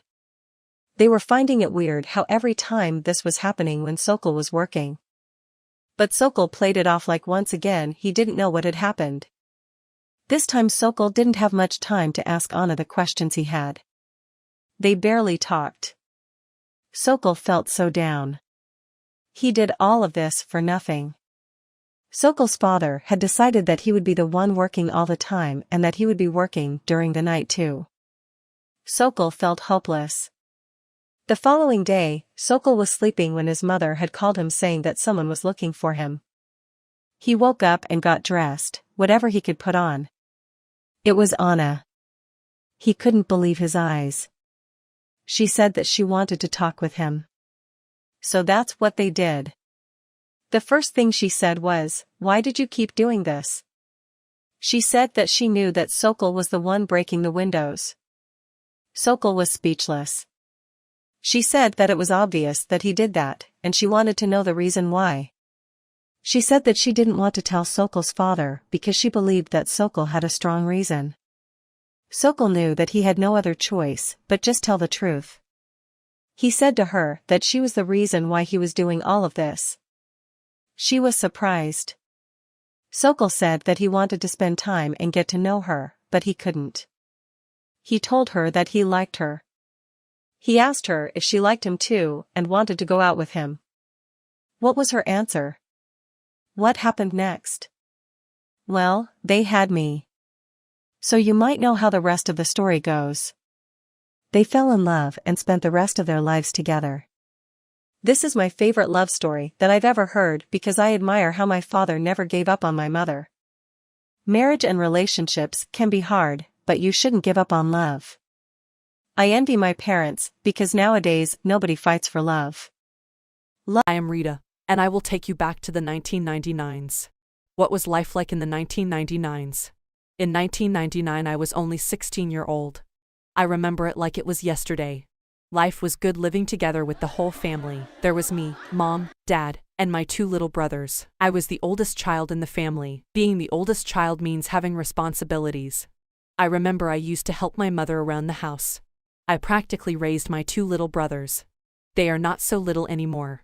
Life was easy back then. We were happy and grateful for what we had. We were grateful for our little village and all its good.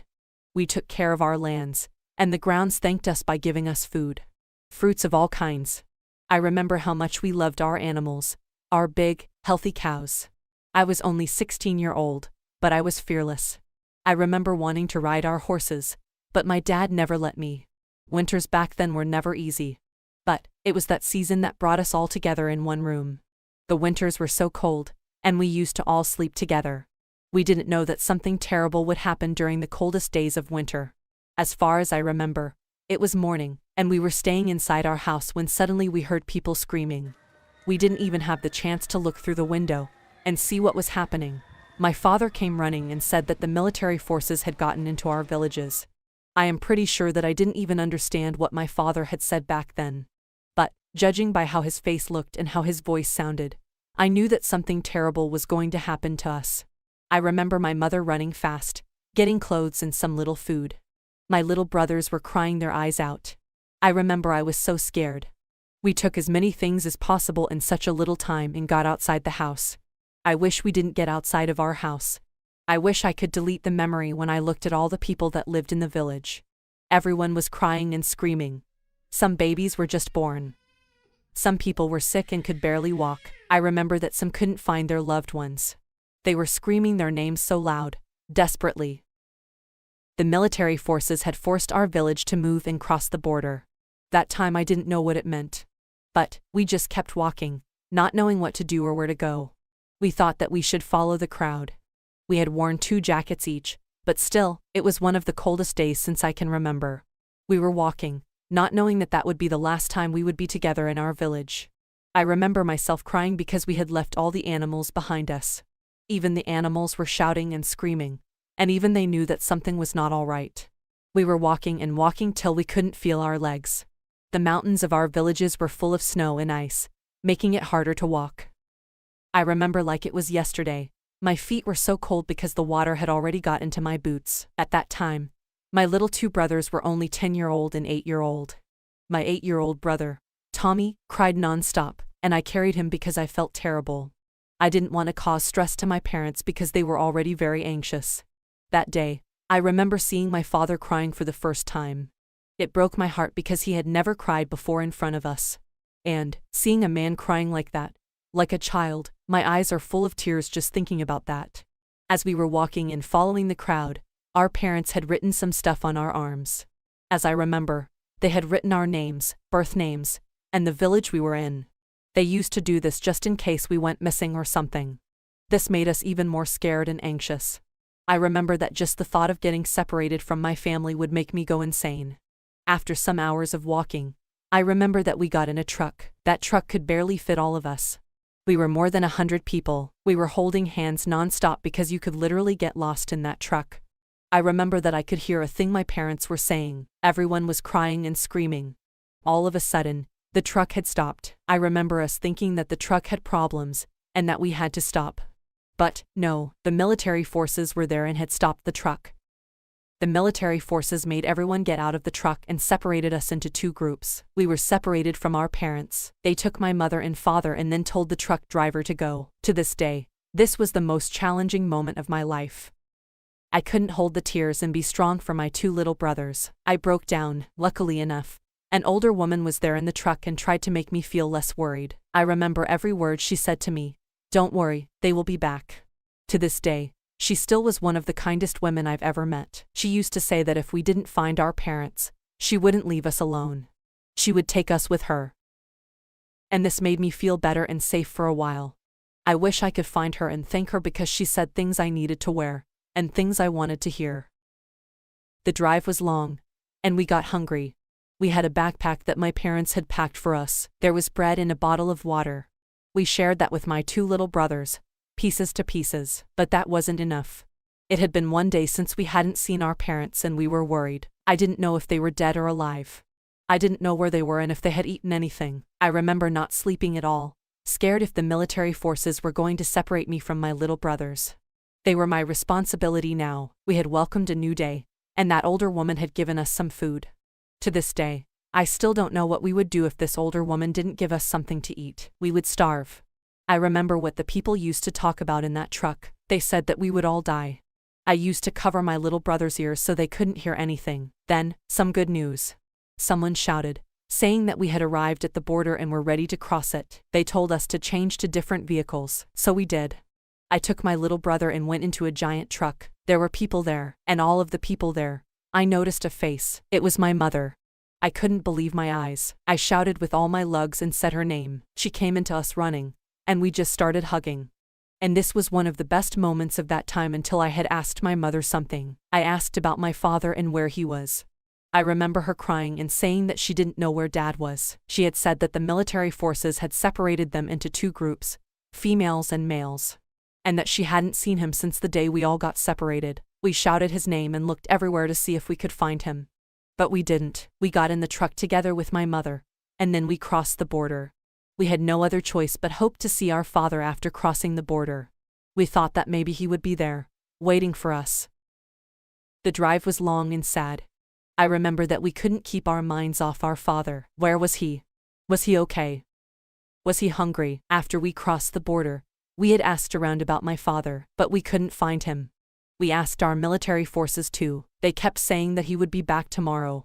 But tomorrow came, and my father wasn't there. They kept saying us the same words, over and over again, that he would be back tomorrow. Days went by, but we couldn't miss a day without searching for him. Then, we found out that we weren't the only ones searching for someone. Parents were searching for their kids. Kids were searching for their parents. Someone said that the military forces had killed them, but I remember not accepting this option. We weren't safe to go back to our village, so a family had sheltered us. We had stayed there for a month. We ate and slept there. That family had helped us a lot. They were a big family, but they never insisted on getting us food. They were so generous. As far as I remember, their names were Anna and Sakal. They had been married for years and had 8 children together. I remember the months that I spent there made me feel like I was at home. They had a farm, and they had animals, just like we did. It made me feel like everything was all right. Their children were so friendly and kind. I remember that the war and the winter were already over, and we would just spend hours outside playing like everything was just fine. But then, I'd watch my mother's face and see how sad she was. They even offered to help us find my father, but there was no success. By that time, it had been almost 2 months, and we still hadn't heard from our father. It was time that we went home. To our bed, to our animals, to our old life back. I remember the ride back home, and I remember how sad it was. It was like we were leaving our father behind. Our last hope was that our father would have been there when we arrived at our village. He would have fed the chickens and the cows, he would have made our bed, and he would have been waiting for us. We had arrived at our village, and nothing felt the same anymore. The spring had sprung. I remember the trees of our village and how green they had been. The mountains looked breathtaking, and at that moment, I realized how much I loved and missed my village. However, the military forces had burnt our houses to the ground. There were no memories left, just ashes. And our animals had left. And the sad part of all this was that our father wasn't there. We had asked some of the neighbors if they had seen him, but nobody had seen where he was. Many of our neighbors were not found, and some of them were announced dead. We had to start our lives from the start. Without you, Dad. To this day, we still don't know your fate, but we pray for you every day. We don't know if you are alive or somewhere searching for us, but all I know is that we miss and think about you every day of our lives. We were lucky to survive, but my life has never been the same again without you, Dad. When humans start wars, they don't know the consequences. They don't know how precious life is until it is lost. A war can never make peace. A war can never make someone a winner. All it does is create a mess and bring the destruction of humanity. Hi guys, my name is Anita, and I am 17 years old. I am energetic and passionate about life. I hate to be on the losing side. I have experienced a lot of things that a girl my age shouldn't experience. I can't say that I lack the basic amenities of life. No. On the contrary, I have always had the things I wanted. Some of which were provided to me by my father, others, I was made to get myself by my mother. One could envy me from a distance, but when you come close to me and come into my world, you will discover that all the happiness, love, joy, and care were just an illusion, and my open world is not one you would desire. I had money but lacked the attention of my parents. Yes, our home was broken. I am the product of divorced parents, whose relationship was a mistake on the part of my dad and manipulation on the part of my mom. I stayed with my mom, who never really cared how I was doing except when she needed to use me for her games. My dad would trade anything just to be with me, but my mom kept me as leverage. Dad never knew the real me, and mom didn't care. I'm sure that if my dad knew what his ex-wife was turning his daughter into, he would fight tooth and nail just to make sure I was taken away from her. Mom had us relocating on a constant basis, and so, I never had a steady life. I never had regular friends. I was here today and gone tomorrow. My academic life was as good as dead. I was no better than a dropout. We had to change schools frequently too, and wherever we went, Mummy made me lie that my dad was dead. This was something I never told Dad. People seemed drawn to me out of compassion. The girl who lost her dad. There was a time when I usually found myself wishing that things were different. As a growing child, I would find myself wishing that I had parents who could see eye to eye. It was just too much for me. I am who I am today because of my mom. And I am not grateful to her. She exposed me to the realities of life faster earlier than necessary. I can clearly remember the first day I saw people having sex. It is a memory I guess I would live with for the resting my life. There is nothing that I wouldn't give to wipe it off my mind. I can vividly remember coming back home from school really tired, wishing I would just for once run into the loving arms of a mother, only to have my dreams broken. I got home that day and found the door locked. Ask went by the window, I saw what I hate to remember. There was my mom used by 2 men. I was horrified at my bones. I couldn't move. I just stood looking with tears pouring out of my eyes. After about 10 seconds, she turned her head, only to find her 12-year-old daughter crying. I ran away. I didn't know where I was running to. I just kept running. I didn't care where I was running to. I just wanted to run away from what I had just seen. I was broken. I was bitter. I didn't know when I finally ran back to school. I would rather stay in school than go home to such torments. I don't know how long my mom looked for me. I don't even know if she ever looked for me, but she came to pick me up after management called her. On our way home, she tried acting nice. I can't remember the excuses she made, but she somehow made me promise not to tell Dad about it when next we spoke. Although I promised to keep the secret, that night, I was broken. Until then, Mom had been like an angel in my eyes. Spotless, a sweet soul. How she could stoop so low to do such a thing was something I couldn't tell. I tried crying myself to sleep because the nightmare was happening with my eyes wide open. I prayed that it would just be a bad dream once I woke up. Very early the next morning, Mom actually started acting like nothing bizarre happened. She seemed like the mom I had known, but no matter how hard she tried, the wound was fresh, and it would take us a long time to heal. That ordeal was the first of many. Soon, she got tired of hiding her shaft deals from me that I got used to seeing various men at our place. Why Mom chose to live that kind of life, I could not tell. When I grew older, I understood why she tried her best to beat poverty. My mom was from a poor background. Her parents were extremely poor. It was so bad that they had nothing but hatred towards her when she was given birth. Her parents hated her for coming into the world. They cared less if she lived or died, and she was usually at the mercy of the good-hearted people of the community. She never knew what it meant to be loved. Although they shared the same house, everyone lived on their own. Her father lived for himself. Her mother lived for herself. Her sister lived for herself. Her half-brothers lived for themselves. Nobody cared for anybody. If anyone was sick, nobody cared. If anyone died, nobody cared. I learned that Mom once ran away from her home for 3 days, and nobody cared if she was alive or not. The hatred was too much in the family. It was really a dysfunctional family. The parents had resentments for the children, and the children reciprocated the same gesture. It was regular to find her father fighting with her half-brothers over money, or Mom was seen fighting her mom over something trivial matter. Her parents were often heard saying that their biggest regret in life was the failed abortion of all their kids. There was a time when my mom fought with her mother over a man. Her mother claimed that she was now going after her clients. Yes, Grandma slept with different men in the same bed she shared with Grandpa. The fight between Mom and Grandma was nothing new, but the comments made by Grandma fueled the hatred Mom had for her. Grandma told Mom that she would never amount to anything in life. Mom said to her that being nothing in life was better than ending up like her.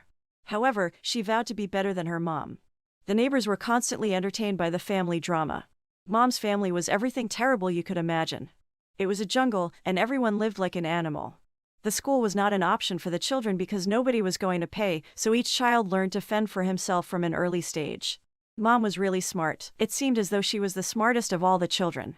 She knew that sleeping with boys who were wallowing in poverty just like her would only turn out bad for her, so she decided to go for those who were better off than she was. She was going to go for the educated and wealthy. She soon started visiting bars and brothels where they were high and mighty patronized. Her game plan was to make a rich client develop emotional feelings towards her, and by so doing, she got him wrapped around her fingers. However, she soon discovered that nobody was willing to form a bond with a harlot, so she decided to take a different route. That was when she met my dad, Tony. Tony was from a wealthy family. He was from a good home. He had me raised with a high level of moral standard, and his parents had lots of expectations from him because he had been given a lot. He had a religious upbringing, and he was never allowed to do the kind of things other kids did. He didn't date girls, he didn't go for parties, he was just made to focus on his career, and he exceeded expectations. As a result of his parents' wealth and influence, he did very well. Tony was now a man, and due to his background, he hardly thought about marriage. He had zero thoughts about dating and getting married. He was into his work. This soon gave everyone around him, especially his parents, concern. They soon began advising him to get married. His company held a party to celebrate their achievements, and his colleagues persuaded him to lighten up and join them at a bar. It was while he was there that Mommy spotted her next big fish. She approached him while he was with his friends, and they happily excused themselves. Mom quickly knew that Tony was a newbie in places like that. He declined the glass of wine she offered him, and when he finally gave in to her request for a dance, Mom had to guide his steps on the dance floor. Soon after the party, Mom took him for an after-party, which led to her becoming pregnant. Dad was full of regret. What was he going to do? How would he tell his parents that he had gotten a girl pregnant outside wedlock? He was scared of aborting the child as he didn't want to put either mother or child in harm's way. His religion forbade abortions. He finally decided that it was best he just got married to her. He took her to his parents, and when they questioned her, she lied that her parents were dead and she had to fend for herself. The marriage took place before the pregnancy became obvious. After the childbirth, he learned he had made the worst mistake of his life. One which could ruin him. Mom resumed smoking immediately after I was born, and her thirst for alcohol couldn't be satisfied. She turned the home into a mess, and even though she would never lack since she was the wife of a millionaire, she was never really satisfied. She kept on going to parties, and while I was still months old. Dad couldn't understand why a mother would be this reckless. It was clear that she didn't know how to love. I guess that you can't give what you don't have. Dad finally decided to get a divorce from her when he caught her sleeping with one of his staff, and he discovered that her parents were still alive with 6 children. It was more than he could take. He cared less about the consequences. After her marriage to Dad, Mom traveled down to the community where her family was staying. Being a billionaire's wife, she went with her car and driver to spite her family. She needed to show her mother that she finally ended up very well. It was the talk of the town. She had changed her name from Rachel to Cindy. She spoke in an accent that was foreign to her community. She threw money in every direction except towards her family. The hatred was deep. Her family was not going to let her be. They traced her down to the city and made several claims about being her family, but she simply told her husband that they were just frustrated beggars who were out to take advantage of other people's success. Tony believed her. However, after so much pestering, Tony decided to give it some thought, and he paid an agent to investigate the issue. The findings were shocking. They were Mom's family.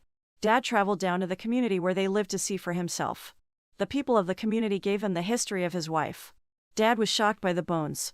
Mom always had surprises for him, but now, he had had enough. He drove back to the city in anger, only to find one of his male staff sleeping with his wife.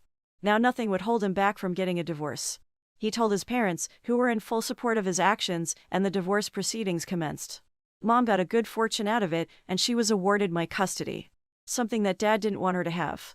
Dad was made to pay her a certain amount every month, which would include Carter for the needs of both mother and child, and he could see me twice every week. Mommy didn't seem to care. She had won either way. She would no longer have to dance around with poverty anymore, or so she thought. Within months, she had squandered the money gotten from the divorce, and we had to live on the monthly allowance. This allowance was never enough for Mom, and so she decided to play her game again and get another prey. This made us go from city to city. This made my claim to not have a father. It wasn't until I was 14 years old that my mother finally forced me to have sex. The men who usually visited the homes where we stayed would often make passing glances at me. They complimented my beauty and would whisper something into Mummy's ears, after which she would nod her head and say that I wasn't ready. When I turned 14, Mom made me follow a young man home. I guess he was twice my age. He was the son of one of her older male friends, and I later learned that the man wanted his son to get intimate with the lady because he heard him say that he was attracted to men. So, when this friend of Mom paid her a considerable amount, she called me and asked me to follow the boy home, and we should both enjoy ourselves. We got home, and I was amazed at the beauty of the house. I had only seen such places in the movies. The servants quickly arranged dinner for the both of us, and we ate in his room. It was clear that everything was new to him as they were to me because I could tell that he was more nervous than I was. We played a bit, and he kissed me. We soon found ourselves trying to make the night a success story for our parents, and we eventually did. When I was driven home the next day, I was really embarrassed by Mom took the opportunity to give me some lecture on sexuality. I watched her glow with pride as she said that I had been initiated into womanhood and that it was a phase every girl must pass through. She said it was a privilege to have had my first encounter with the rich man's son. I didn't even know his name, and I was sure that he didn't know mine. This was how I got introduced to life, and it didn't take long before I became a pro in the area of dating. My mom and I soon formed a partnership. She would have me put the best schools where the kids of the wealthy usually went. I was to identify them and get close to them. Through them, I would then give her access to their father. Mom had no issues making these men fall for her. She was beautiful. Far beautiful than myself. This was how Mom sustained the luxurious life she had so come to know. It was when we moved over to a new city and I was enrolled in a new school that I met Pete. Pete was a charming guy, but he was not really my type. He was naive in every sense of the word. I played the pity game and got the empathy of the class. Pete was moved by my story. He never knew that I was moved by his father's wealth. He was an excellent combination of intelligence and wealth. I soon had Pete solving problems for me, academic and financial difficulties. I had learned to be manipulative, just like Mom, so I had no issues making Pete think I was genuinely interested in him. Mom would always warn me not to lose focus or get attached to any guy because we were not going to stay at a place for long, so I had never had a serious relationship with anyone. I don't even remember a time in my life when I had feelings for a guy. I was just taking them for a ride. Pete soon invited me over to his house. He had wanted me to meet his dad. When I arrived, the dad was still busy and Pete and I just sat at the lounge talking. When he finally came to join us, I was overwhelmed by his presence. He had such charisma and confidence that every lady would want her man to possess. When I saw him, I almost doubted the fact that Pete was his son because he was way handsome. His light baritone voice carried with it such authority that made his servants loyal. When he came, Pete immediately introduced me to his father, Mr. Xavier. I was smitten. I watched his whole body as he talked. He was the complete package.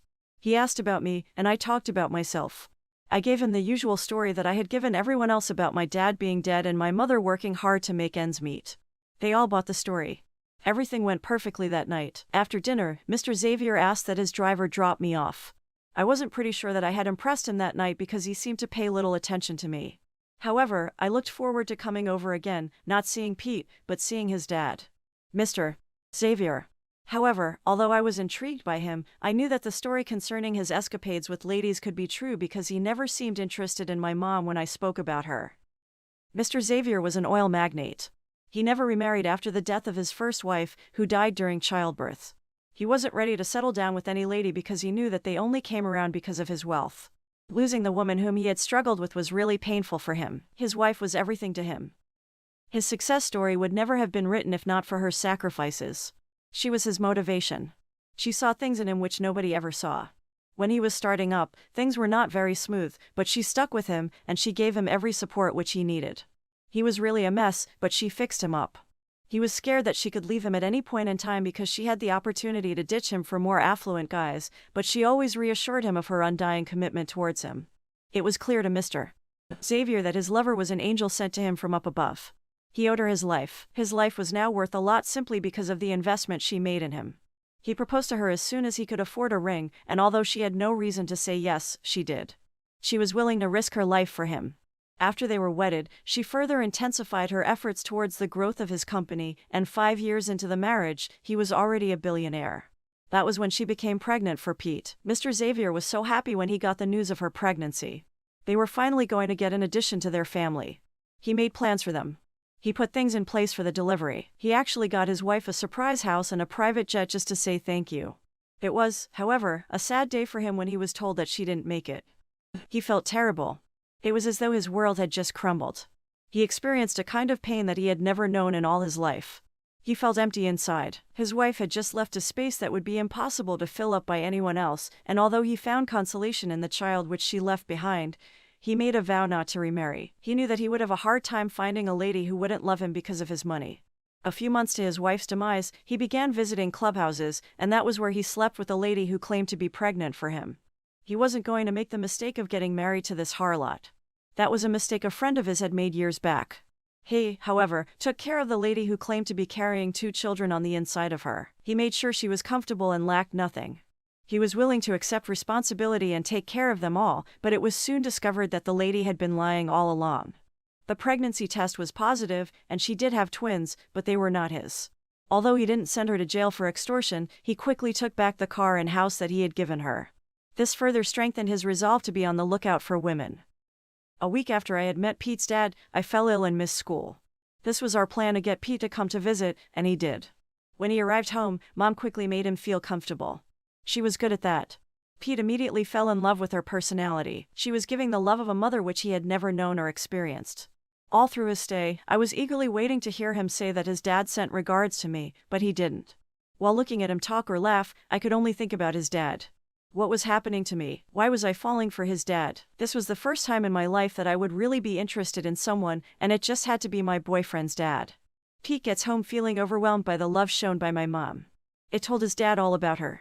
She lit up a spark in him that his father had never seen since he was born. It wasn't surprising when Mr. Xavier invited Mom and me for dinner at his place. We knew that our plan was making progress. The day finally arrived when we were going to meet with Pete and his dad. I was eagerly looking forward to it because I wanted to see Mr. Xavier again. Mr. Xavier sent his driver to come and pick us up at about 7 p.m. We arrived at their home, and everything was well placed. We were led to the sitting while we patiently waited for our host to show up. I watched Mom feast her eyes on the eloquence of everything. Not even her billionaire ex-husband had such taste. I could read her thoughts from the look on her face. This was a big fish that would take a lifetime to consume. I knew that she was already playing a scene in her head where she would wake up in that house and boss the servants around. Before long, one of our hosts arrived. Pete. He was smiling and happy to have us around. I was sure he would have a nervous breakdown if he knew that he was expected but not wanted. I watched Mom put up a fake smile. It always baffled me how Mom could play different characters at once. How could she be good one time and bad the next? Mom was a wonder. While we were all seated and getting comfortable, I had the familiar voice that I was longing to hear. It was Mr. Xavier. His perfume filled the air. Our attention was immediately shifted from son to father. We all stood up to greet him, and he seemed impressed. He invited us to the dining table for dinner. Mom and I were blown away by the kind of service his staff rendered. Mom avoided every topic that would lead to her ex-husband, which we claimed was dead. She acted hurt by the painful memories of the past when Mr. Xavier asked about her husband. I don't know how she did it, but tears just flowed out. I almost believed that they were real. This woman never ceased to amaze me. Mr. Xavier felt bad that he had asked her about the past she was trying hard not to remember. He personally understood what it meant to lose someone you loved. He had had the same bitter experience. He apologized to Mom for making her uncomfortable, and Mom simply played the victim. We never wanted the night to come to an end, but it did. I was not particularly glad that Mr. Xavier and Mom spent most of the time together. That night was the beginning of another adventure for us. Mr. Xavier frequently began inviting us over to his place at weekends. He would sometimes persuade us to spend the night at his house. Mom had warned me not to get intimate so quickly with Pete so that I didn't appear like the cheap girl that I already am. She equally didn't give Mr. Xavier easy access. This made him all the more interested in her. She didn't seem like other women. She rejected his cash gifts and even turned down his offer to buy her a car. She didn't seem interested in his money at all. She always wanted things put in order, and I was amazed at her meaningful contributions to discussions centered on the oil and gas sector. I repeatedly asked myself how a lady who had never seen the four walls of a classroom had such knowledge. Her charm was finally catching up on Mr. Xavier, who saw more of his wife in her. The closer the holidays came, the closer Mom and Mr. Xavier became. I had no other option than to stick with Pete. I guess a bird at hand is worth more than 1,000 in the bush. When the holidays arrived, Mr. Xavier suggested that we go for a vacation somewhere in the Maldives. The Maldives is a living wonder. It was a sight to behold. We saw things we never knew existed. We visited places, went fishing, and partied. This was the kind of life that Mom desired, and we were living it. Everything was just perfect, even though I still wished Mom and I could trade places. I wished that she could settle with Pete while I would be left with his dad. It wasn't their first time coming there, though. Almost all the staff was well acquainted with Mr. Xavier and Pete. They looked at us as though there were others who had been in our position. Well, it didn't matter to either of us because we were occupying the position now, and we were not going to leave anytime soon. It was on our second day there, while Pete and I were taking a walk, that I discovered how deep he had fallen for me and how deep his dad had fallen for my mom. I listened with a grin on my face as he told me that he had never felt this way in his entire life. He confessed to me that this was the first time he was feeling complete. He said that this was the first time he actually knew the joy that came from a whole family. He then told me about his birthday that would be coming up in 2 weeks. It was going to be celebrated at home with most of his father's colleagues and friends present for the occasion. He said that all he desired for a birthday present was to move in with them permanently. I was glad that we had gotten this family, but I somehow felt bad because I knew that this chapter would soon come to go close, and they would be negatively affected once we left because they sincerely loved us. I then told him not to make decisions or wishes like that because his dad may not be in support of it. Although I knew that his dad wanted a relationship with my mom, I told Pete that his dad may just want to have both families as friends and nothing more. At that point, he told me what I never saw coming. Pete said that he has never been this way with any woman before. His dad always came alive when my mother was around. Pete said that he overheard Dad telling his friends that he had found a span just like his ex-wife and he was going to propose to her during my birthday celebration. This was it. We were almost there. I couldn't wait to tell Mom even though Pete told me not to. This was good news. When we got back home, I broke the news to Mom, and she was overjoyed at the prospect of becoming a billionaire's wife once again. Life had finally given her a second chance, and she wasn't going to take it for granted. She wasn't going to let anyone, not even her family members, ruin this golden opportunity. She would never go back to her community to show off. Mr. Xavier told Mom about the birthday party and asked that we both be present. He had a popular designer design a dress for her, which was worth $10,000. Mom and I showed up that day. We actually came earlier than most guests. Mom pretended as though she never knew what was set to happen. She was an actress indeed. While my mom was going through the guest list, her reaction suddenly changed. She immediately had us sneak out of place. We picked a cab and drove home as fast as we could. Once we got home, she asked me to pack up my bags quickly because we were relocating. I was surprised. Why should we migrate to another city now that everything was beginning to fall in place? As we boarded a train, she told me that the third name on the list of guests was Mr. Tony. My father. I knew that this meant that I would never see or hear from my boyfriend, whose dad I fell in love with. Hey guys, what would you do if you were me?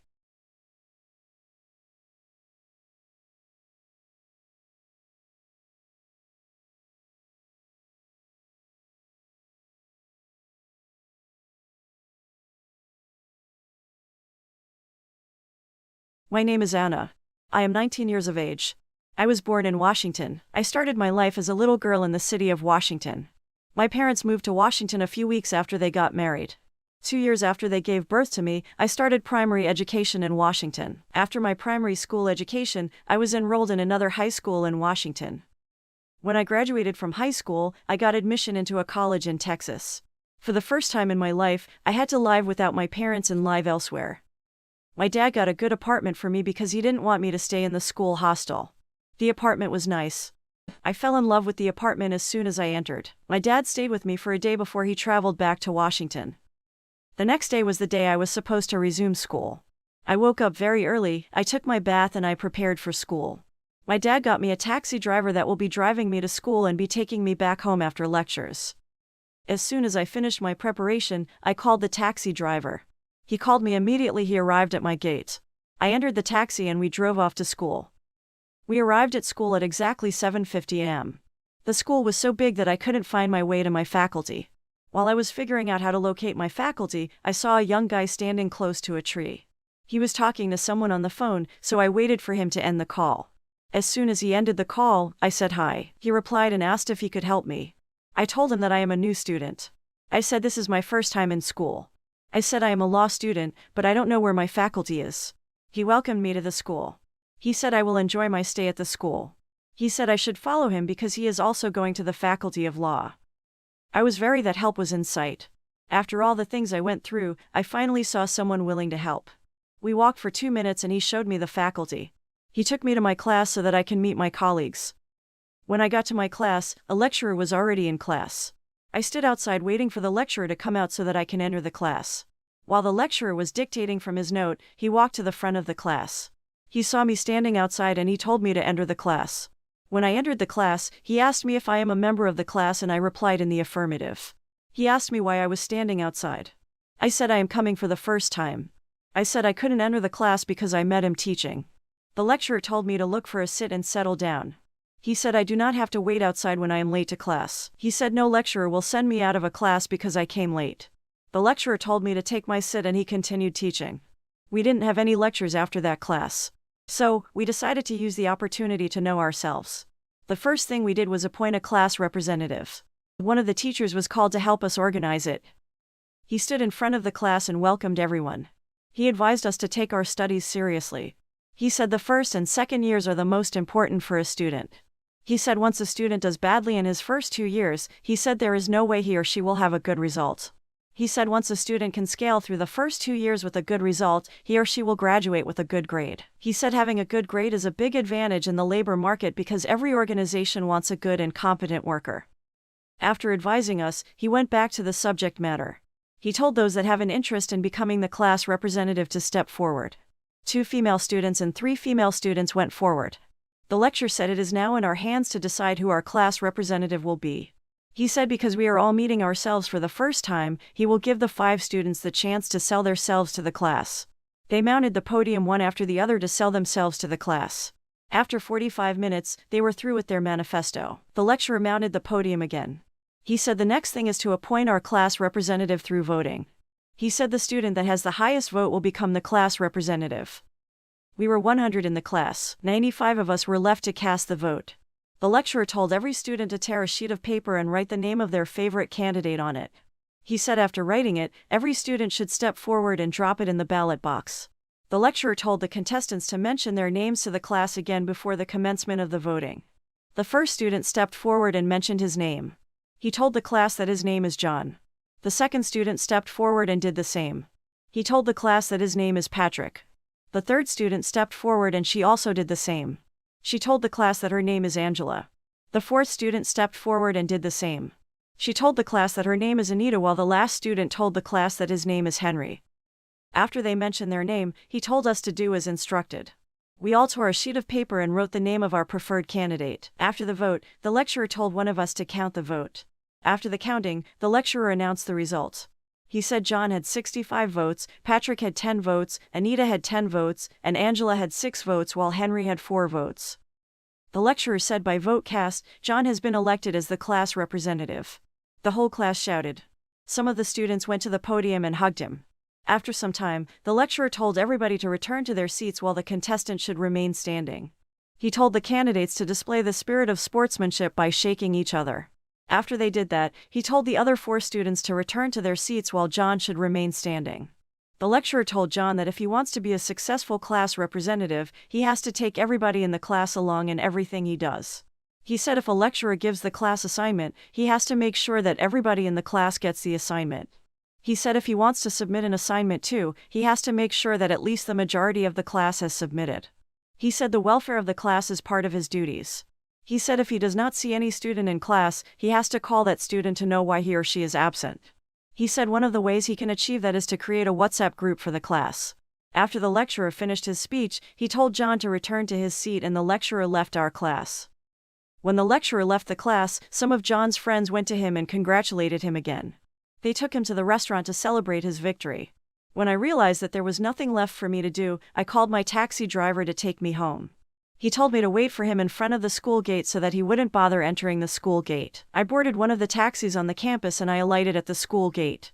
5 minutes later, my taxi driver arrived. I entered his car and he drove off. I got home around 3 p.m. As soon as I entered the house, I went straight to the bathroom and took a shower. After taking a shower, I ate the food I bought on my way home. After eating, I lied down on my couch and slept off. I woke up around 8 p.m. When I woke up, I walked into my room and continued my sleep. I woke up very early the next day because I didn't want to get to class late. I called my taxi driver before I entered the bathroom to take my bath. I knew he will arrive before I finish my preparation for class.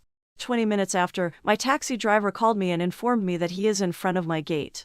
I was still putting on my cloth when he called. I told him that I will join him in a few minutes. 5 minutes after, I joined my taxi driver in his car and we drove to school. I entered my class at exactly 7:50 a.m. Our first lecture was to begin at 8 a.m., so we had little time to gist. John walked to the front of the class and addressed the class for the first time since he was elected as the class representative. He thanked us all for voting for him and he promised to work diligently for the success of all the students in the class. He said he will make sure every information is passed as it when due. He said his first task as a class representative is to create a class group. He passed a blank paper around the class. He said everyone should write his or her cell phone number on the paper so that they can be added to the group. At exactly 8 a.m., a lecturer entered our class, so we suspended what we were doing. When the lecturer ended his class, another lecturer came in. We had lectures until we went for a break. After the break, there was no lecture, so we continued writing our numbers. John created a group that night and he started giving us information on the group. He would tell us whenever we have a lecture or whenever a lecture is cancelled. One day, I received a message from an unknown number on WhatsApp. The message I received was, "Hey pretty, how are you?" I didn't reply because the number looked strange. While I was browsing the internet, the number called me via WhatsApp again. I was reading important content on my phone, so I didn't answer the call. When I finished reading what I was reading, I replied to the message with the hope that it was someone I know. After replying that I was fine, I asked the person who he is and how he got my number. He asked me which of the questions do I want him to answer first. I said he should answer anyone first. He said his name is Nelly. I said I don't know anybody with that name. He said I might probably not know him but he knows me. I asked him where he knew me. He said we are in the same class. I asked him how he got my number. He said he picked my number on the class group. As soon as I heard that, I became very angry. I threatened to report him to the class representative for taking my number on the group without informing me. When he heard that I was going to report him, he started begging me. He said I shouldn't report him. He promised that he won't do that again. I told him that if I see his message on my phone again, I will report him for intruding on my privacy. He apologized once again and promised not to intrude on my privacy again.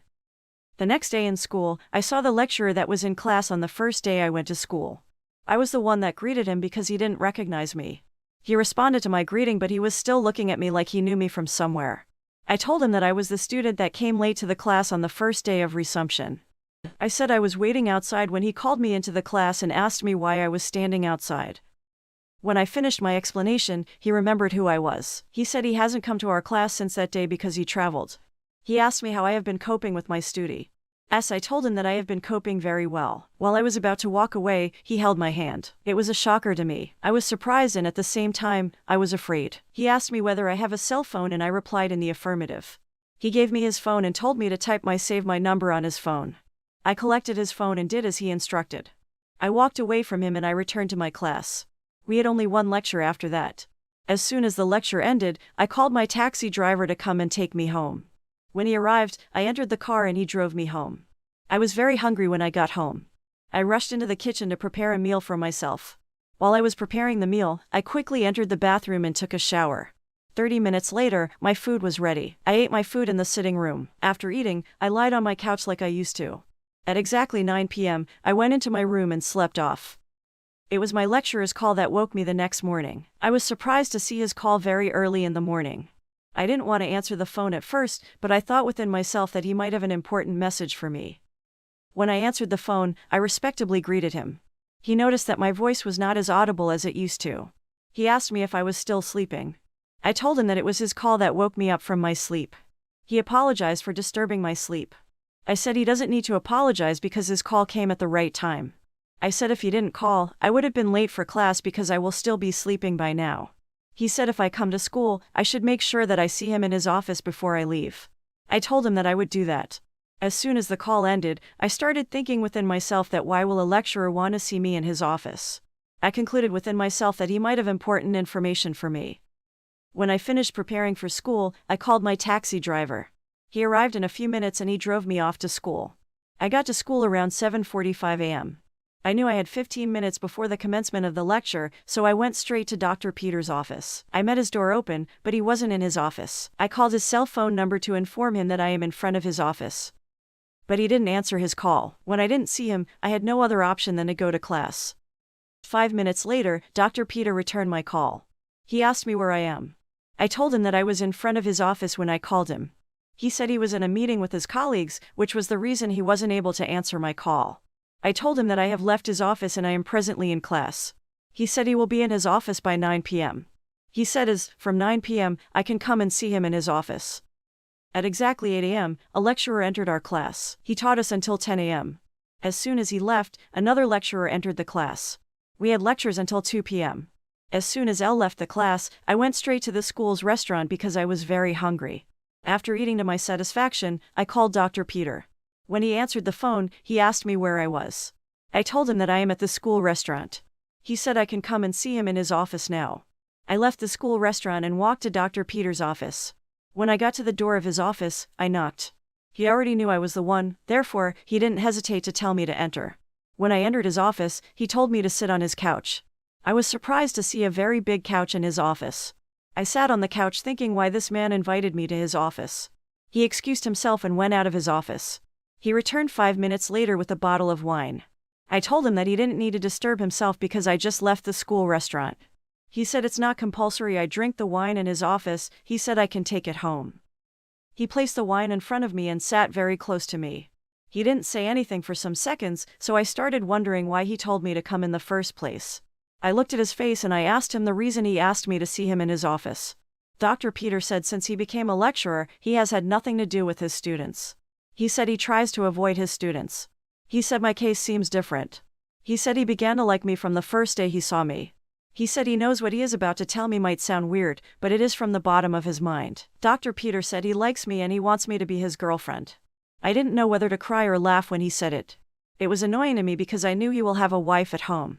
I asked him whether he has a wife at home. He said he has a wife and 2 kids. I said why he will want to date a young girl like me when he has a wife at home. He said I shouldn't bother about his wife. He said his wife wouldn't know about our relationship. I stood up angrily and walked out of his office. I didn't even bother to call my taxi driver that day because of the anger in me. I used public transport to get to my house. When I got home, I took a shower to relax. After taking the shower, I cooked a delicious meal for myself.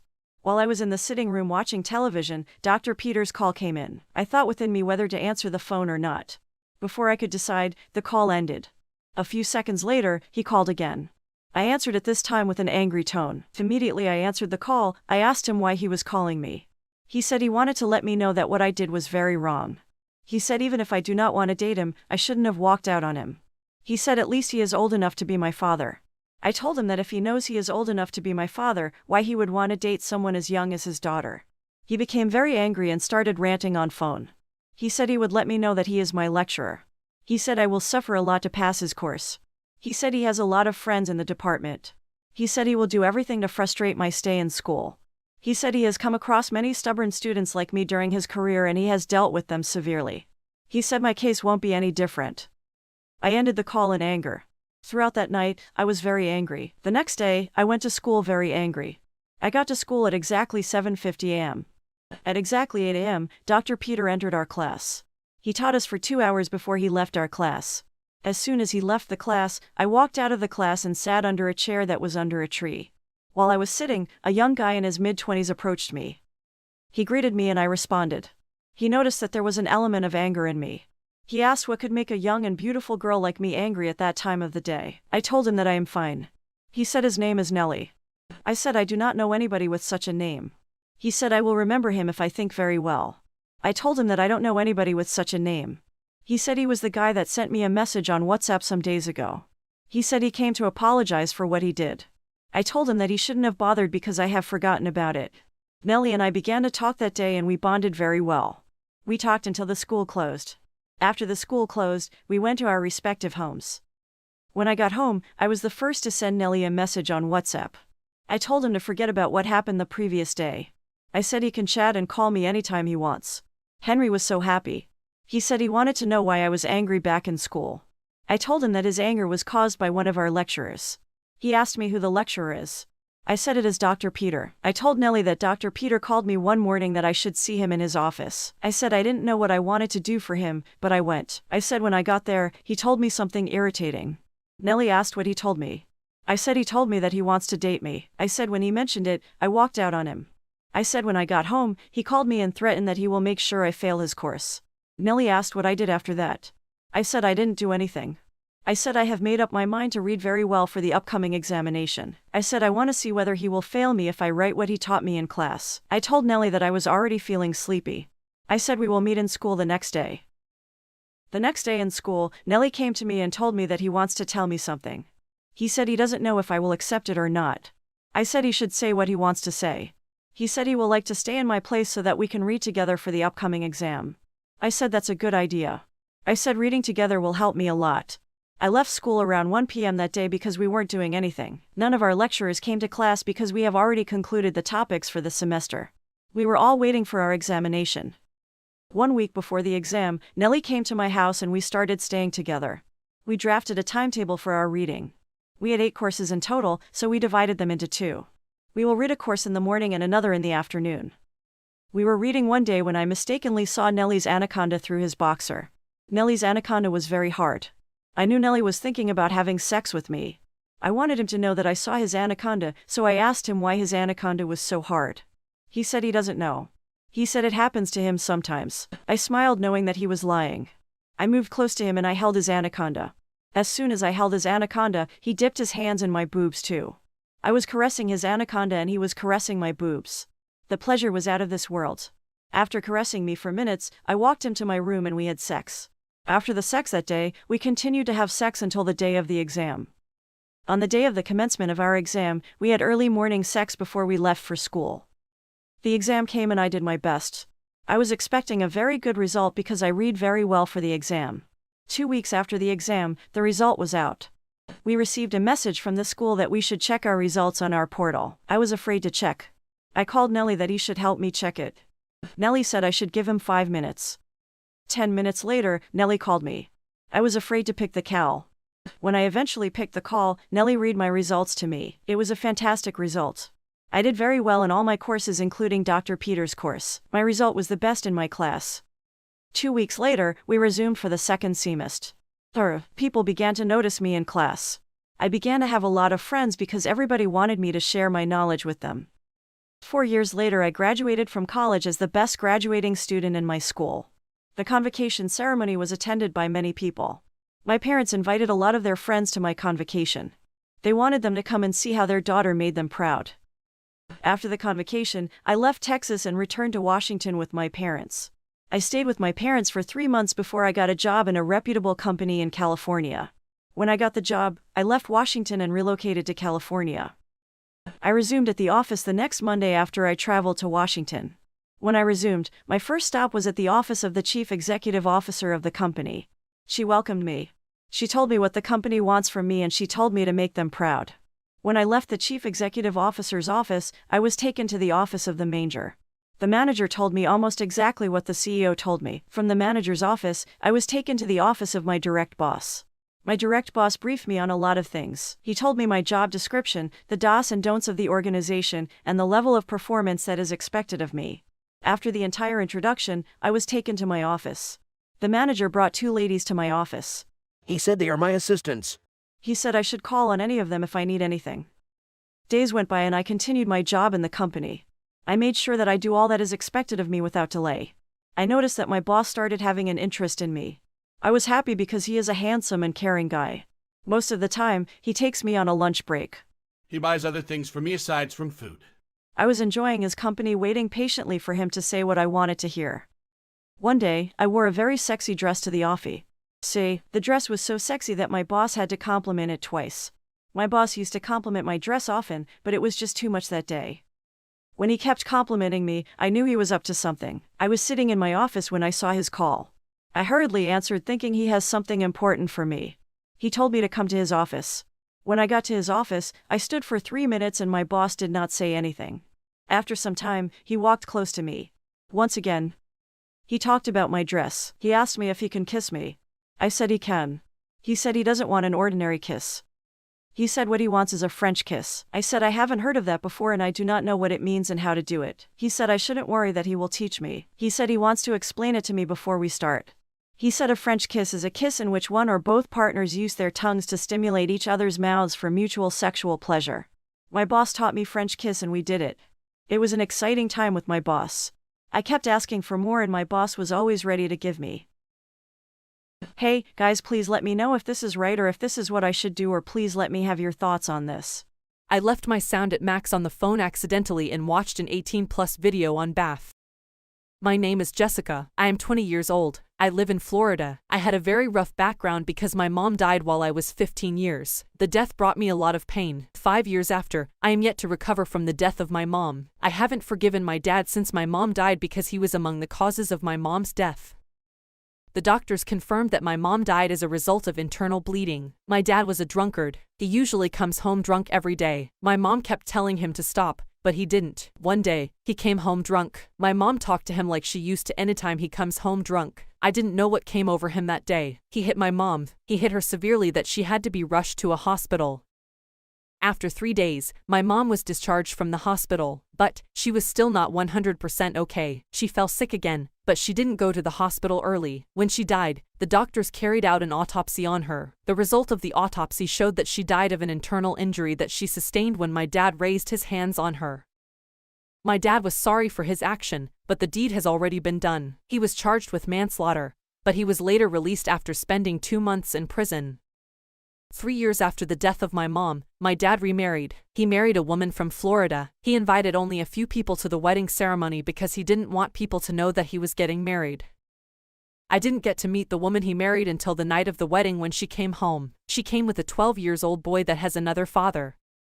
I didn't want to live with them, but I had no option. I graduated from primary school a few days after my dad's wedding. 6 months after, I enrolled in a high school. When I got to high school, I made a lot of friends. After closing from school, I will go to my friend's place. Sometimes, I will be there until late in the evening before I returned home. I was just happy with anything that will take me away from my dad's wife. One day, I came home very late. My stepmom was curious to know where I was coming from. She started ranting in the sitting room that I am fond of going out and returning late. She said I am a small girl and that is not good for me. From the bottom of her heart, I knew her advice was good. But she wasn't doing it with good intention. She intended to spike my father up against me. She continued ranting in the sitting room. She expected my dad to say something. But he didn't. He kept looking at her. When he finished eating his food, he went straight into his room. The next day, my stepmom's son Philip saw me sitting in the sitting room and he sat close to me. At first, I wanted to leave his sight, but I noticed that my dad was looking at me. So, I kept my calm. A few seconds later, my dad walked away from the sitting room. Philip noticed that I was waiting for my dad to leave the sitting room so that I can walk away from him. Therefore, as soon as my dad walked away, he started begging me not to leave. I asked him why he was begging me. He said he knows what I wanted to do. I asked him what he claimed to know. He said he knows I want to walk away from him. He said I should not do that. I asked him why I should be sitting with him when we have nothing to discuss. He said he has something to discuss with me. I said he should say whatever he wants to say because I am listening. I was already up from my seat when I was talking. He pleaded with me that I should sit before he can say what he wants to say. For a while, I told myself that I do not need to transfer the aggression in me to him. I thought within myself that he wasn't the one that offended me. I sat as he instructed and I told him to say what he wants to say. Philip started by apologizing. He said he knew his mom went overboard yesterday. He said since his mom came to the house, we have been living like enemies. He said it's not supposed to be like that. He said we are all living in the same house, so we should live like one big family. He said there is no gain in living like enemies in the same house. I sat down for a while and thought about what he said. I thought within me that everything Philip said was the truth. I said to Philip that I understood everything he said perfectly. I said I don't have any issues with his mom. I said I just feel like his mom doesn't like me. I told him that I think that his mom sees me as a threat. He said his mom does not see me as a threat. He said his mom is a very nice woman. He said the issue I am having with his mom was because I have not fully understood who she is. He said once I understand her perfectly, we wouldn't have issues again. He said he would talk to his mom and make her see the need to live as one happy family. He said he knows his mom will listen to him. I told Philip that I don't have any problem with his mom. I said if she is ready to live with me peacefully, I will also live with her peacefully. Philip left the sitting room and went into his mom's room. I didn't know what he told her, but I believed he told her about the reconciliation. 20 minutes after, Philip and his mom walked into the sitting room. I didn't look at her face because I was still angered by what she did to me the previous day. She then sat close to me on the couch and asked for forgiveness. She said she knew we haven't been living as a family since she came into the house. She said she knows that the fault is from her. She said she is ready to make amends and make us live like one big family. I was happy to hear that. I told her I don't have any issue with her. I said she is old enough to be my mom. Therefore, she ought to take me as a child. I said she ought to treat me the same way she treats her son Philip. She said I should forget what has passed and let us start a new chapter. I told her that I heard everything she said. She said to prove to me that she is happy with me, she will cook anything I want for dinner. I told her to prepare what my dad wants rather than what I want. She said my dad doesn't have any issue with shat she cooks. She said my dad eats whatever she cooks without complaining. She said I have to mention what she will prepare for dinner. I told her to cook fried rice and chicken. She said my chicken will be the biggest. She left after I told her what to cook, but Philip remained in the sitting room. Philip and I discussed a lot of things. He asked about my academics and other stuff. He urged me to show him anything that I have been taught in school that I do not understand. At exactly 7 p.m., my stepmom served dinner. She sent Philip to call my dad, who has been in his room since morning. When my dad came to the dining, he was surprised to see me eating in the dining with my stepmom and Philip. Before we settled our dispute, I do not eat in the dining. Anytime I am served my food, I either eat it in the sitting room or my room. Another thing that surprised my dad was the way Philip and I were talking while we were eating. My dad was forced to talk. My dad said he cannot understand what is happening in the house. He said whatever it is, he is happy with what he is seeing. He said this is how we are supposed to be. He said we are supposed to be one happy family. My stepmom told my dad that we have settled all disputes and we are now living as one big family that we are. My dad was very happy. He said my stepmom has just made his day with what she told him. He said what he heard calls for celebration. He said we should all prepare to go to the beach the next day. Philip and I screamed when we heard about going to the beach. None of us have gone to the beach before. I have been hearing about how fun the beach is, but I haven't had the opportunity to go. So, when my dad mentioned the beach, it was as if he knew what I wanted. After dinner, we all went into our separate rooms and slept. Philip and I woke up very early the next day in anticipation of visiting the beach. After taking my bath and putting on my dress, I went to check on Philip in his room. When I go to his door, I knocked and Philip answered. Philip said I should wait for him in the sitting room because he is taking his bath. I walked back to the sitting room and sat alone. I put on the television because I was bored and there was no one to talk to. 10 minutes later, Philip joined me in the sitting room. He was looking very handsome. He sat close to me and we watched television together. 20 minutes later, my stepmom and my dad came out of their room. My stepmom was already prepared while my dad was still not prepared. My mom went into the kitchen so that breakfast will be ready before my dad finished his preparation. 20 minutes later, my dad came out prepared. No sooner had he sat down in the sitting room than my stepmom called us to the dining. We ate breakfast as a family. After eating breakfast, we walked straight to my dad's and drove off to Miami Beach. We left home at exactly 10:20 a.m. and we arrived at Miami Beach at exactly 11:50 a.m. Miami Beach is a good sight to behold. It has a beautiful environment. Fun seekers from all over the world were gathered at Miami Beach. We had a lot of fun. Philip and I played in the water. We ate a lot of things that were sold there. The beach was in a carnival-like mood because it was during a public holiday. We ate together and drank together. We took photographs together too. We enjoyed ourselves as one big family. We left Miami Beach at around 6 p.m. We got home around 7:30 p.m. When we got home, we sat in the sitting room and talked about our experiences at the beach. My stepmom did not bother to go to the kitchen because we had already eaten to our satisfaction at the beach. At exactly 9 p.m., my dad left us and went to his room. A few minutes later,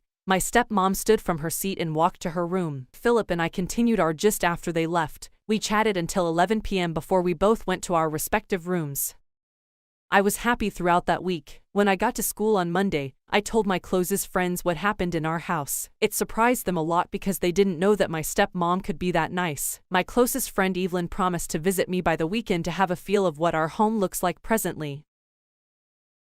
When I got home on Friday, I told my stepmom about Evelyn's visit. She was very happy to hear that Evelyn was visiting. She said she has a place to go on Saturday, but she will wait for Evelyn's arrival before she leaves. Evelyn arrived at our house as early as 9 a.m. She ate breakfast with us. After we ate breakfast, my father was the first to leave the house. He said he wants to visit his childhood friend Mr. Patrick. He said it's been a long time he saw Mr. Patrick. 15 minutes after he left the house, my stepmom left too. She told us to take very good care of ourselves. She said we should make sure the house is tidy before she returns. When she left, Evelyn and I went to my room while Phillips remained in the sitting room. Evelyn and I chatted for hours. We talked about school, careers, and many other things. At exactly 2 p.m., Evelyn told me she wanted to leave. She said she doesn't want her mom to start calling her cell phone number.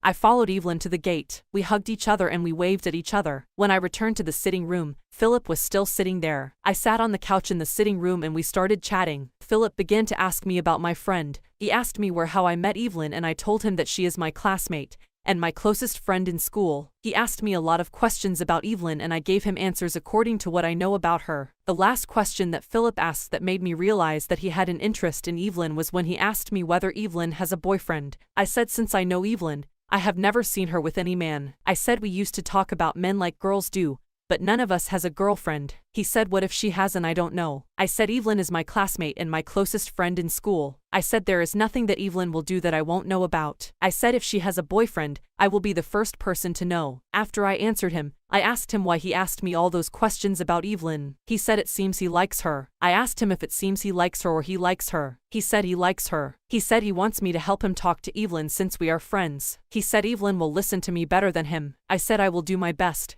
He promised to buy me a very nice gift if I talk to Evelyn on his behalf. He asked me what I want as a gift. I said I want iPhone 12. He said if I am available to convince Evelyn to date him, he would buy me iPhone 12. As soon as I heard that, I started thinking of the strategy that I will use to win Evelyn's heart for Philip. I didn't want that iPhone 12 to pass me by. The next day in school, I took Evelyn to the school's restaurant during the break. I bought her chicken and wine. After she finished eating the chicken and wine, I told her that I have something important to tell her. Evelyn said she knew something was fishy when I bought an expensive chicken and wine for her. She asked me what I wanted to tell her that made me spend an expensive amount on buying chicken for her. I said I want to tell her about my stepbrother Philip. She asked me what happened to Philip. I said since the day she came to our house, Philip has not allowed me to rest. I said Philip has been disturbing that he likes her and he wants to date her. As soon as Evelyn heard that, she busted into laughter. She said she laughed because Philip saw her that day and he didn't tell her anything. She said if he loves her as she claims, he should have been the one to approach her. I told Evelyn that Philip that I know is very. I said he doesn't have the charisma to talk to a girl. I said that doesn't mean he is weak. He is just like that. I said to Evelyn that she cannot find anyone better than Philip. I said he is the best she can find anywhere. I reminded Evelyn about the role that Philip played in reuniting our family. Everything I was doing was because of iPhone 12. Evelyn said she has heard what I said. She said she will take her time and decide on what to do. She said she will get back to me with her final decision. I told her that I will be waiting to hear from her. While we were going home on Friday, Evelyn said she will come to our house the next day so that she can see Philip for herself. She said if she sees him, maybe he will be able to talk to her himself. When I got home, I met Philip in the sitting room as usual. I told him that I have talked to Evelyn and she has decided to visit us the next day. I said he should do everything to convince her. I told him that I have done the difficult part of the job. I said what is left is just for him to add to what I have done. I told him that the main thing Evelyn wants is to hear it directly from him. I said if he tells her himself, she will accept immediately. Philip thanked me. He said he will do his best to convince her when she comes too. While I was walking into my room, I kept remembering Philip about his promise. Philip said if Evelyn agrees to date him when she comes tomorrow, I will get my iPhone 12 by Monday. Evelyn came to our house at exactly 11 a.m. on Saturday. When she entered the sitting room, I deliberately excused myself from the sitting room so that I can leave her with Philip. I went into my room and hid behind the door so that I can hear their conversation. 5 minutes after I left, Philip and Evelyn were looking at each other without saying anything. The anger that was in me from where I was watching them couldn't be quantified. After some time, Philip began to initiate a conversation with Evelyn. He started by asking Evelyn about her academics. Evelyn answered him well. Next, he moved to what Evelyn likes and what she dislikes. Evelyn said she likes reading and traveling. Philip said he also likes reading, but he doesn't like traveling. He said he is always afraid of an airplane. Philip moved closer to Evelyn and began the main conversation. He asked Evelyn if I have talked to her about anything. Evelyn told him that we are friends, so we talk about a lot of things. Philip said what he was trying to ask her was whether I have talked to her about him. Evelyn said I have talked to her about him, but she wants to hear it from him. Philip said if she wants to hear it from him directly, then he will say it. He told Evelyn that she captured his heart since the first day he saw her. He said he has seen a lot of girls, but she is so special. He said she is better than all the girls he has been seeing. Evelyn smiled. She said that is how a lot of guys do when they want a woman. She said if they get what they want, they will change their attitude. They would forget about all the promises they made when they were wooing the girl. Philip said he is not like that. He said he is ready to stand by his words till the end of time. He told Evelyn that he loves her and he wants her to become the mother of his unborn children. I could not be more proud of Philip from where I hid. I was enjoying the way he was putting his sentences together. After going back and forth, Evelyn said she has heard what he said. She said she will look into what he said and she will give him a reply as soon as possible. A few minutes later, I came out from my where I hid pretending like I didn't hear everything they said. As soon as I entered the sitting room, they kept quiet as if they weren't talking before I came in. After a few minutes, Evelyn told me that she wanted to leave. I asked her why she was leaving so early. She said she has some laundry to do at home. She said she will also help her mom in the kitchen. When she walked out of the sitting room, I followed her immediately. I asked her whether Philip was able to talk to her. Evelyn said Philip told her what she wanted to hear. She said she was very impressed with the way he put his sentences together. She said she likes him. She said she wants to take her time before she gives him a reply. I quickly interjected when I heard that. I said she doesn't need to keep Philip waiting anymore since she claims she likes him. Evelyn left after we talked at the gate. I hurriedly walk into the sitting room so that I can talk to Philip too. As soon as I entered the room, I walked straight to Philip. I asked him how it went. I pretended like I didn't know what happened. Philip said he knows my friend would have told me what happened. I lied to him that I didn't ask her because she was in a hurry. Philip said he was able to express his feelings to her. He said he told her his mind and he hopes she will yield to his demand. Philip said Evelyn promised to get back to him as soon as possible. Before I left for school on Monday, I made up my mind that I will do everything to convince Evelyn so that she can quickly yield to Philip's demand. Since Philip told me about the iPhone 12, I have been dreaming of it. After the assembly, I quickly went to Evelyn's sit so that another person won't sit close to her. As soon as I sat, I started my motive. I told her to talk to Philip as soon as possible. I said she should possibly give him a reply today. Evelyn wanted to know why I was trying to rush her. I said Philip is a good guy and he deserves the best. Evelyn said she will come to our house during the weekend. She said she wants to tell him herself. I was so happy when I heard that. When I got home, I told Philip that Evelyn has agreed to date him. I said she would have called him to inform him, but she doesn't have a cell phone. I told him that Evelyn promised to come during the weekend so that she can inform him herself. Philip said if Evelyn comes on Saturday and says what he wants to hear, I will get my iPhone 12 on Sunday. As soon as I heard that, I started dreaming of Saturday. I would have moved that Monday become Saturday if I had supernatural power. As the days were going by, I was just anticipating Saturday. Finally, the day I was waiting for arrived. Evelyn called me at exactly 9 a.m. that she was on her way. When Evelyn arrived at our house, she met a full house because my parents were still at home. A few minutes later, my dad left for work because he had an emergency. 1 hour later, my mom told me to follow her to the mall to get some stuff. We all left the house leaving Philip and Evelyn. When we left, Evelyn told Philip what he wanted to hear. After telling him, they had explosive sex. When we returned home, we met them in the sitting room watching television as if nothing happened. 1 hour after my mom and I returned from the mall, Evelyn told me she was leaving. When I followed her to the gate, she told me that she has told Philip that they can start dating. When I returned to the sitting room, I started whispering to Philip about my iPhone 12. At exactly noon on Sunday, I heard a knock on my door. When I opened the door to see who was at the door, I met Philip standing in front of my door with an iPhone 12. I screamed very loud when I saw my new phone. As soon as I collected it, I took it to my stepmom and my dad. They were so happy for me. I didn't know that Philip bought 2 phones until the next day when I was going to school. As soon as I walked out of the gate, Philip called me back. When I went to him, he gave me another iPhone 12. He said I should give it to Evelyn. I became speechless. I was just looking at Philip without saying anything. I was wondering how happy Evelyn will be when she sees her new phone. When I got to school, I told Evelyn that I have a big surprise for her. She wanted to know what the surprise was, but I wasn't ready to tell her immediately. I told her to guess what the surprise might be. She did all the guessing, but she didn't even come close. After some minutes, I brought out my iPhone 12 from my bag. Evelyn became speechless. She didn't see me with an iPhone when she came to our house on Saturday, so she was wondering how I got an iPhone between Sunday and Monday morning. I told her that it was Philip's that gave me the iPhone 12. She was speechless. She said she didn't know that Philip is that generous. I told Evelyn that the surprise I am talking about is not my iPhone 12. After some minutes, I brought out her iPhone 12 from my bag. Evelyn was shocked when she saw me with another iPhone 12. I said this one is the real surprise. I handed the phone over to her and I told her it's a gift from Philip. Evelyn was speechless. She was wondering how she could get a big gift from someone she just started dating a few days ago. We took pictures with our phones. I snapped Evelyn with her phone while she snapped me with my phone. Evelyn and I enjoyed using our phones. We use it most times in school. Most times, some of our friends used to come to us to borrow our phones to snap pictures. Because of that, a lot of pictures were stored on our phones.